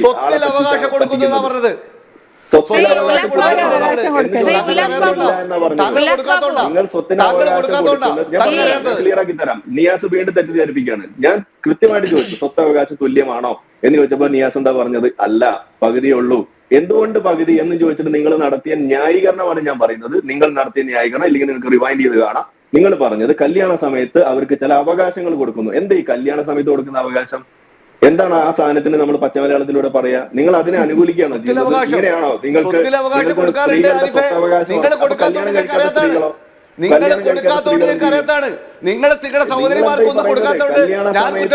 എന്ത് കൊടുക്കുമെന്നായി പറയുന്നത്? നിങ്ങൾ സ്ത്രീധനത്തെയാണ് നിങ്ങളോട് പ്രോത്സാഹിപ്പിച്ചത്. വളരെയധികം തെറ്റായി, വളരെ മോശമായി എന്ന് ഞാൻ പറയുള്ളൂ. ഓക്കെ, ശ്രീ ഉല്ലാസ് ബാബു, ഇവിടെ മരുമക്കത്തായവും മക്കത്തായ സമ്പ്രദായമൊക്കെ വെച്ചുകൊണ്ടാണ് ഏക സിവിൽ കോഡിനെ എതിർക്കുന്നത് PM നിയാസ്. അത് എത്രയോ കാലം മുമ്പ് ഇവിടെ നിന്നും പോയതാണ്. കുറെ ചോദ്യങ്ങൾ PM നിയാസ് എന്നോട് ചോദിച്ചു. ഓക്കെ, അല്ലൊരു കാര്യം, കുറെ ചോദ്യങ്ങൾ എന്നോട് PM നിയാസ് ചോദിച്ചു.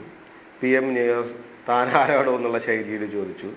PM നിയാസിന് പ്രാന്ത് വന്നിട്ടേ. കാരണം എന്താ വെച്ചാൽ ചില കാര്യങ്ങൾ ചോദിക്കുമ്പോൾ ഉത്തരം മുട്ടുമ്പോൾ ദേഷ്യം വരികയാണ്. അദ്ദേഹം വളരെ ജെന്റലായിട്ടുള്ള ആളാണ്, അങ്ങനെ പെരുമാറുന്ന ആളാണ്. പക്ഷെ ഞാൻ അങ്ങയെക്കുറിച്ച് അങ്ങനെ ചിന്തിച്ചിട്ടുണ്ടായിരുന്നില്ല. ഇനി ഞാനത് വിചാരിച്ച് തിരിച്ചങ്ങനെ വിളിക്കാനും പോകുന്നില്ല. എത്രയോ പാരമ്പര്യമുള്ള പിതാവിൻ്റെ മകനാണ്.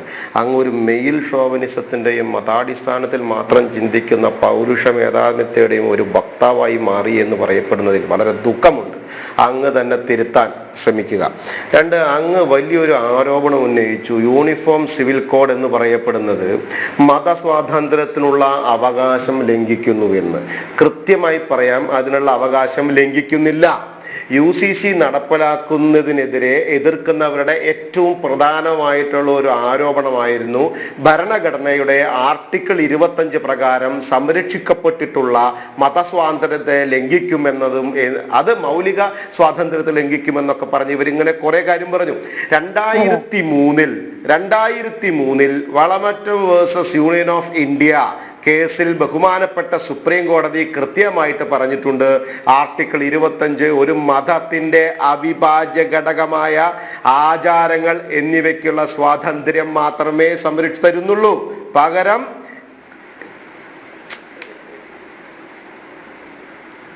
ബാബു കേൾക്കാം. ഇത് തിരിച്ചു കേൾക്കുകയാണ് നീലിമ. മൗലിക അവകാശങ്ങൾ ലംഘിക്കപ്പെടുമ്പോൾ ആർട്ടിക്കിൾ 25 സംരക്ഷണം അവകാശപ്പെടാനാവില്ലെന്ന് ബഹുമാനായ അഡ്വക്കേറ്റ് സുപ്രീം കോടതി പറഞ്ഞത് ഒന്ന് പഠിച്ചാൽ നിങ്ങൾ കൊള്ളാം. 2, നിങ്ങൾ ഇതിനെതിരെ ഇങ്ങനെ പറയുന്നുണ്ടല്ലോ, ഇനി നമുക്ക് ഈ പഠനം ഈ പുസ്തകങ്ങൾ ഇങ്ങനെയുള്ള 150 പേപ്പറുകൾ അങ്ങോട്ട് മാറ്റി വെച്ചിട്ട് പറയാം. അദ്ദേഹം ചോദിച്ചു, ഋതുമതിയായിട്ടുള്ള ഒരു പെൺകുട്ടിക്ക് ശബരിമലയിൽ കയറാൻ പറ്റുമോ ഇല്ലയോ? അതാണോ യൂണിഫോം സിവിൽ കോഡ്? മതങ്ങളിലുള്ള വിശ്വാസം, മതങ്ങളിലുള്ള ആചാരങ്ങളിലുള്ള വിശ്വാസം അതൊന്നും യൂണിഫോം സിവിൽ കോഡ് തടയുന്നില്ല. അത് ഈ നിയാസ് പോലെയുള്ള ആളുകളുടെ ഫാക്ടറികൾ ഉണ്ടാക്കാൻ ശ്രമിക്കുന്ന വലിയ മതാടിസ്ഥാനത്തിലുള്ള വർഗീയ ചേരിതിരിവിനുള്ള ഒരു തട്ടിപ്പാണ്. നിയാസിനെ പോലുള്ള ആളുകളിൽ നിന്നൊക്കെ അത്രയും വർഗീയവാദം തുപ്പുമ്പോൾ നമ്മൾ ഞെട്ടിപ്പോവുകയാണ്. നാളെ എന്തൊക്കെയാണ് കേരളത്തിൽ ഉണ്ടാക്കാൻ ഇവർ ശ്രമിക്കുന്നതെന്ന് നമുക്കറിയാം. അത് പഠിക്കണമെന്ന്. എന്താണ് ഋതുമതിയായിട്ടുള്ളൊരു യുവതിക്ക് ശബരിമലയിൽ കയറുവാൻ പറ്റുമോ എന്ന ചോദ്യം എന്ന് പറയപ്പെടുന്നത് വ്യക്തിപരമായിട്ടുള്ള അവരുടെ പേഴ്സണൽ വിശ്വാസമാണ്. നിങ്ങളുടെ ഒരു സ്ത്രീക്ക് പള്ളിയിൽ കയറണോ വേണ്ടയോ എന്നുള്ള അവരുടെ അവകാശം പോലെയുള്ള ഒരു വിശ്വാസം തന്നെ. നിസ്കരിക്കണോ, പള്ളിയിൽ നിസ്കരിക്കണോ വേണ്ടയോ എന്നുള്ള അവകാശം പോലെ തന്നെ ഋതുമതിയായ ഒരു സ്ത്രീക്ക് അച്ഛൻ്റെ സ്വത്ത് വീതം വെച്ച് കൊടുക്കില്ലെന്ന് ഒരു തരത്തിലും പറഞ്ഞിട്ടില്ല കേട്ടോ ഹിന്ദു സമൂഹത്തിൽ. നിങ്ങൾ അതിനെ ഇതുമായിട്ട് കൂട്ടി യോജിപ്പിക്കരുത്. മനസ്സിലാവുന്നുണ്ടോ? നിങ്ങൾ ഒരു കാര്യത്തിൽ സ്കിപ്പ് ചെയ്തു പോയി. ഭയങ്കര സൂത്രക്കാരനാണ് നിയാസ്, നല്ല രാഷ്ട്രീയക്കാരനാണ്. എന്താ സ്കിപ്പ്?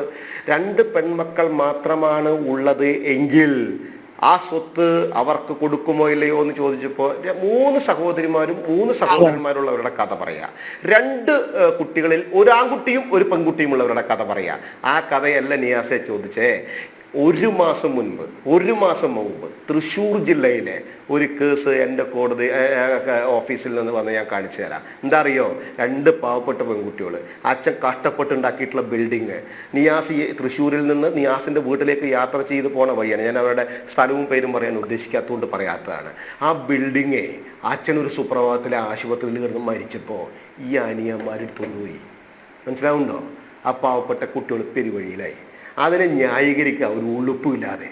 കഷ്ടം നിയാസെ. കോൺഗ്രസ്സുകാരൻ, മതേതരത്വം, ജനാധിപത്യം, ഇതായിരുന്നല്ലേ മനസ്സിലിരിപ്പ്. സാധാരണ പിന്നെ മരുമക്കത്തായത്തിനെയും അംഗീകരിക്കുക. മക്കത്തായും മരുമക്കത്തായത്തിനെ അതിനെ നിങ്ങൾ ഉദാഹരിക്കപ്പെടുന്നത് മക്കത്തായും മരുക്കത്തായൊക്കെ പോയി സാറേ. അതൊന്നല്ല ഇപ്പോഴത്തെ കഥ. അതൊക്കെ കൃത്യമായിട്ട് തന്നെ നടപ്പിലാക്കണം. ഇനി അങ്ങനെ വല്ലോടത്തും ഒരു തെറ്റുണ്ടെങ്കിൽ ഈ യൂണിഫോം സിവിൽ കോഡ് എന്ന് പറയപ്പെടുന്നത് വരണമെന്നേ. അവിടെ ഹിന്ദു വിഭാഗത്തിലുള്ള കുഴപ്പങ്ങൾ, മുസ്ലിം വിഭാഗത്തിലുള്ള കുഴപ്പങ്ങൾ, ക്രിസ്ത്യൻ വിഭാഗത്തിലുള്ള കുഴപ്പങ്ങൾ, ഈ സമൂഹത്തിൽ ഇങ്ങനെയുള്ള കുഴപ്പങ്ങൾ എവിടെയെങ്കിലും ഉണ്ടെങ്കിൽ പരിഹരിച്ച് ആണിനും പെണ്ണിനും ഒരുമിച്ചുള്ള അവകാശങ്ങൾ കിട്ടുന്നതിൽ എന്താണ് സാറേ കോൺഗ്രസ് നേതാവേ നിങ്ങൾക്ക് ഇത്ര വലിയ ബുദ്ധിമുട്ട്? അവിടെയാണ് പറയുന്നത് വർഗീയവാദവും പുരുഷ മേധാധിപത്യവും നേരത്തെ പറഞ്ഞ പോലെ എന്താ പറയാ, ഇടകലർന്ന് വ്യായാമം ചെയ്യുന്നവരോട് തോന്നിയ കണ്ണുകൾക്കുള്ള ദേഷ്യമുണ്ടല്ലോ, ആ ദേഷ്യം നിയാസിന്റെ കണ്ണുകളിലുമുണ്ട്, നിയാസിന്റെ മനസ്സിലുമുണ്ട്. അതാണ് ഒരു സമൂഹത്തെ നിങ്ങൾ വേർതിരിച്ച് തന്നെ കാണുന്നു. അവർ അടുക്കളയിൽ തന്നെ ഇരുന്നാൽ മതി എന്ന് പറയപ്പെടുന്നു. സമൂഹത്തിന്റെ മുഖ്യധാരയിൽ തന്നെ നിന്നാൽ മതി എന്ന് പറയുന്നു. ഒരു മകളുടെ അച്ഛനായ നിയാസിൽ നിന്ന് വാക്കുകൾ കേൾക്കുമ്പോ പുച്ഛം തോന്നുന്നു എന്നല്ലാതെ അങ്ങയോട് വേറൊന്നും പറയാൻ പറ്റുന്നില്ല. അങ്ങ് രാഷ്ട്രീയ നേതാവാണ്. പക്ഷേ ആ രാഷ്ട്രീയ നേതാവിന്റെ അകത്ത് ഒരു വർഗീയ ചിന്താഗതിയും ഒരു പുരുഷ മേധാവിത്വവും കുന്നുകൂടിയിട്ട് അതിനെ എതിർക്കുന്നതിന് ഈ നിയമത്തെ എതിർക്കുന്നതിൽ അങ്ങ് കാണിച്ച ആ ഒരു പ്രവൃത്തി ഈ സമൂഹം വിലയിരുത്തട്ടെ എന്ന് മാത്രമേ പറയാൻ പറ്റുള്ളൂ. യൂണിഫോം സിവിൽ കോഡ് എന്ന് പറയപ്പെടുന്ന ആർട്ടിക്കിൾ 25 എന്ന് പറയപ്പെടുന്നതിനെ യാതൊരുവിധ തരത്തിലും ലംഘിക്കപ്പെടുന്നില്ല എന്ന് സുപ്രീം കോടതി കൃത്യമായി തന്നെ ഒരു കേസ് ലോയിൽ പറഞ്ഞിട്ടുണ്ട്. ആ കേസ് ലോയിന്റെ വിധിന്യായം അങ്ങേക്ക് ഞാൻ അയച്ചു തരാം. അങ്ങ് അത് പഠിച്ചുകൊള്ളുക. അങ്ങ് ഒരു വക്കീലായിരുന്നിട്ട് പോലും സ്ത്രീധനം കൊടുക്കുന്ന വിഷയം തന്നെ തന്നെയാണ് അങ്ങ് കോട്ട് ചെയ്തത്. അത് അങ്ങയുടെ സ്ലിപ്പ് ഓഫ് ടങ് എന്ന് പറയപ്പെടുന്നത് ഞങ്ങൾ അങ്ങ് വിട്ടേക്കാം. കൃത്യമായി പറഞ്ഞു അങ്ങ് ആ പെൺകുട്ടിക്ക് കൊടുക്കുമോ എന്ന് പറഞ്ഞപ്പോൾ ഇല്ല എന്ന് പറഞ്ഞപ്പോൾ ആ പെൺകുട്ടിക്ക് കല്യാണ സമയത്ത് ഞങ്ങൾ കൃത്യമായി കൊടുക്കുന്നുണ്ട് എന്ന് പറയുന്നത് സ്ത്രീധനം തന്നെയാണ്. അതിന് അവകാശമായി കണ്ടത് എന്തിന്റെ അടിസ്ഥാനത്തിലാണ് ആസ് ആൻ അഡ്വക്കേറ്റ് എന്ന് പറയപ്പെടുന്നതിൽ എനിക്കറിയില്ല. അതങ്ങനെ ചർച്ചയുടെ ഭാഗമായി ന്യായീകരിക്കുന്നതിന്റെ ഭാഗമായി പറഞ്ഞു എന്ന് വെക്കാം. ബഹുമാനായ നിയാസ് ഒരു കാര്യം മനസ്സിലാക്കണം. യൂണിഫോം സിവിൽ കോഡ് എന്ന് പറയപ്പെടുന്ന ഒരുത്തന്റെയും അവകാശങ്ങളെ നശിപ്പിക്കുന്നതല്ല, ഒരുത്തന്റെയും വിശ്വാസങ്ങളെ തകർക്കുന്നതല്ല, ഒരുത്തന്റെയും ആചാരങ്ങൾക്ക് നേരെയുള്ള കടന്നുകയറ്റവുമല്ല. മറിച്ച് പിന്നോക്കം നിൽക്കുന്ന ആളുകൾ വളർന്നു വരണം, അവരെ കൈപ്പിടിച്ചുയർത്തണം. ജാതി മത വർഗ വർണ്ണ വിവേചനമില്ലാതെ ആൺപെൺ വ്യത്യാസമില്ലാതെ ഒരുപോലെ എല്ലാവർക്കും ഈ സമൂഹത്തിൽ ഉത്തരവാദിത്വവും അവകാശവും ഉണ്ട് എന്ന് പറയപ്പെടുന്ന വിശാല കാഴ്ചപ്പാടാണ്. ആ കാഴ്ചപ്പാടിന്റെ പേരാണ് യൂണിഫോം സിവിൽ കോഡ്. അത് കോൺഗ്രസിന് സാധിക്കുന്നില്ല, അങ്ങനെ കാണാൻ സാധിക്കുന്നില്ല എങ്കിൽ അത് നിങ്ങളുടെ കാഴ്ചപ്പാടിന്റെ കുഴപ്പമാണ്. ആ കാഴ്ചപ്പാടിന്റെ കുഴപ്പമുള്ളത് കൊണ്ടാണ് നിയാസിന് ദേഷ്യം വന്നത്. ജെന്റിൽമാനായ നിയാസിന് കൃത്യമായിട്ട് ഈ സമൂഹത്തിനെതിരായി വർത്താനം പറയേണ്ടി വന്നത്, കൃത്യമായിട്ട് ജെന്റിൽമാനായ നിയാസിന് താനെന്ന് ഈ ചർച്ചയിൽ വിളിക്കേണ്ടി വന്നത് അതെന്താണെന്ന് അറിയാമോ? നിങ്ങളുടെ കാഴ്ചപ്പാടുകളിൽ ഈ വിശാല സ്വഭാവമില്ലാത്തത് കൊണ്ടാണ്. അതുകൊണ്ട് നിയാസെ ഒരു കാര്യം എഴുതി വെച്ചോ, VD സതീശൻ അവിടെ പ്രസംഗിക്കുന്ന കാര്യമൊന്നും പ്രവർത്തിക്കുന്ന കാര്യം വേറെയുമായിട്ടുള്ള വഖാഫിലും അതെ, ഈ യൂണിഫോം സിവിൽ കോഡിലും അതെ, BJP എന്താണോ മുന്നോട്ട് വെക്കുന്നത് ആ മുന്നോട്ട് വെക്കുന്ന കാര്യം തന്നെ കൃത്യമായി നടക്കും. കളക്ടർക്ക് അധികാരം കിട്ടും, MP-ക്ക് അവിടെ സ്ഥാനമുണ്ടാകും. അവിടെ സർവേ നടത്തുന്നത് കളക്ടർ നിശ്ചയിക്കുന്ന, MP നിശ്ചയിക്കുന്ന സുന്നിയും ഷിയയും അഹമ്മദീരും ജമാഅത്ത് ഒക്കെ അടക്കമുള്ള നിങ്ങളുടെ ഏതൊക്കെ വിഭാഗങ്ങളുണ്ട് ആ വിഭാഗങ്ങളൊക്കെ അടക്കുന്ന കമ്മിറ്റി തന്നെയായിരിക്കും. അതൊരു ജനാധിപത്യ പ്രക്രിയയുടെ ഭാഗമാണ്. നഷ്ടപ്പെടുന്ന ഭൂമി എന്ന് പറയപ്പെടുന്നത് അത് അളന്ന് തിട്ടപ്പെടുത്തണമെന്ന് പറഞ്ഞത് സച്ചാർ കമ്മിറ്റി പഠിച്ച റിപ്പോർട്ട് അടക്കം, കോൺഗ്രസിന്റെ ജോയിന്റ് പാർലമെന്ററി കമ്മിറ്റിയിൽ വെച്ച റിപ്പോർട്ട് അടക്കം നിങ്ങൾ പഠിക്കണം.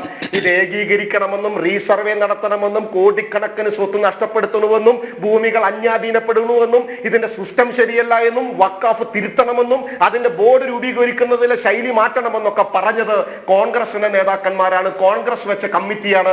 ആ കമ്മിറ്റിയുടെ പൂർണ്ണ രൂപം അങ്ങേക്ക് വേണമെങ്കിൽ ഞാൻ വാട്സപ്പിൽ അയച്ചു തരാം. അപ്പൊ സ്വാഭാവികമായിട്ട് ഇന്ന് നിങ്ങൾ ജാതിയുടെയും മതത്തിന്റെയും 10 വോട്ടുകൾക്ക് വേണ്ടി തമ്മിൽ തല്ലിച്ച് അതിന്റെ രക്തമൂറ്റിയെടുക്കുന്ന രാഷ്ട്രീയമാണ് മുന്നോട്ട് വെക്കുമെങ്കിൽ വ്യക്തമായി BJP പറയുന്നു അതങ്ങ് കയ്യിൽ വെച്ചാൽ മതി. BJP പറയുന്നത് സമൂഹത്തിന്റെ നന്മക്ക് വേണ്ടിയാണ്, ജനങ്ങളുടെ സ്വത്താവകാശത്തിന് വേണ്ടിയാണ്, ജനങ്ങൾ സമൂഹത്തിനകത്ത് ഒരുപോലെ ജീവിക്കുന്നതിന് വേണ്ടിയാണ്. അത് വഖഫിലും അതെ, UCCയിലും അതെ. അതുകൊണ്ട് തന്നെ നിങ്ങൾ കറുത്ത ദിനം ആചരിച്ചു കൊള്ളുക, നിങ്ങളുടെ മനസ്സ് കറുപ്പിച്ചു കൊള്ളുക, നിങ്ങളുടെ കണ്ണുകളിൽ ഇരുട്ട് വരുത്തിക്കൊണ്ട് നിങ്ങൾ ചിന്തിക്കുന്നതാണ് ശരിയെന്ന് ചിന്തിച്ചു കൊള്ളുക. അതൊക്കെ അവിടെ നടക്കും. ഞങ്ങൾ ഇവിടെ ചെയ്യേണ്ടത് തന്നെ ചെയ്തുകൊണ്ടിരിക്കും. ഒരു നിയാസുമാർക്കും അത് തടയാൻ പറ്റില്ല, ഒരു കോൺഗ്രസ്സുകാർക്കും അത് തടയാൻ സാധിക്കില്ല എന്ന് മനസ്സിലാക്കിക്കോട്ടെ. നുസ്രത്ത്, വളരെ പുരോഗമനപരമായ ഒരു ദിവസം, അത്തരത്തിൽ തീരുമാനം എടുക്കപ്പെട്ട ഒരു ദിവസം നമുക്ക് ഈ ദിവസത്തെ വിശേഷിപ്പിക്കാം. അങ്ങേക്ക് കൺക്ലൂഡ് ചെയ്യാം. പിന്നെ ഒട്ടേറെ പറഞ്ഞിട്ട് സമയം കളയാൻ വേണ്ടിട്ടാ. നിങ്ങൾ കലമ്പീറ്റാണ് ഇപ്പൊ ഇത്ര സമയം പോയത്. വെറുതെ നല്ലോണം പറഞ്ഞു. സെക്യുലറിസം എന്ന് പറഞ്ഞിട്ട് വരുമ്പോ അതിനെതിരെയുള്ള കാര്യമാണെങ്കിൽ ഞാൻ മറുപടി പറയും.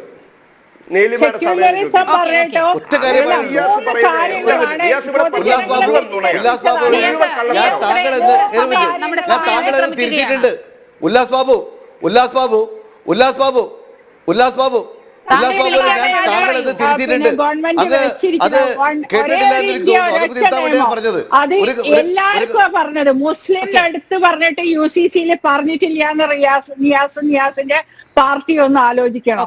ഈ ലോകത്തുള്ള ജനങ്ങൾ മുസ്ലിങ്ങൾക്ക് വേണ്ടി കൊണ്ടുവന്ന ബില്ലല്ല. ഈ രാജ്യത്ത് അംഗീകരിക്കപ്പെട്ട മൈനോറിറ്റികൾ 5 എണ്ണവും ബാക്കി എത്രയോ മൈനോറിറ്റികൾ ഉണ്ട്. അവർക്ക് ആർക്കും ഇല്ലാത്ത പരിഭവം മുസ്ലിങ്ങൾക്ക് മാത്രം, മുസ്ലിം ലീഗിനും കോൺഗ്രസിനും മാത്രമുണ്ട്.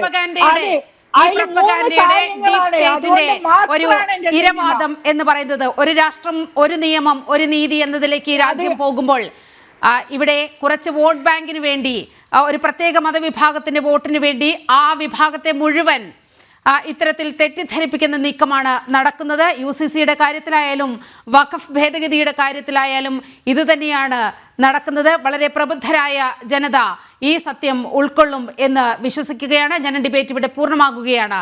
ഈ ചർച്ചയിൽ പങ്കെടുത്ത എല്ലാ അതിഥികൾക്കും വളരെയധികം നന്ദി. പ്രേക്ഷകർ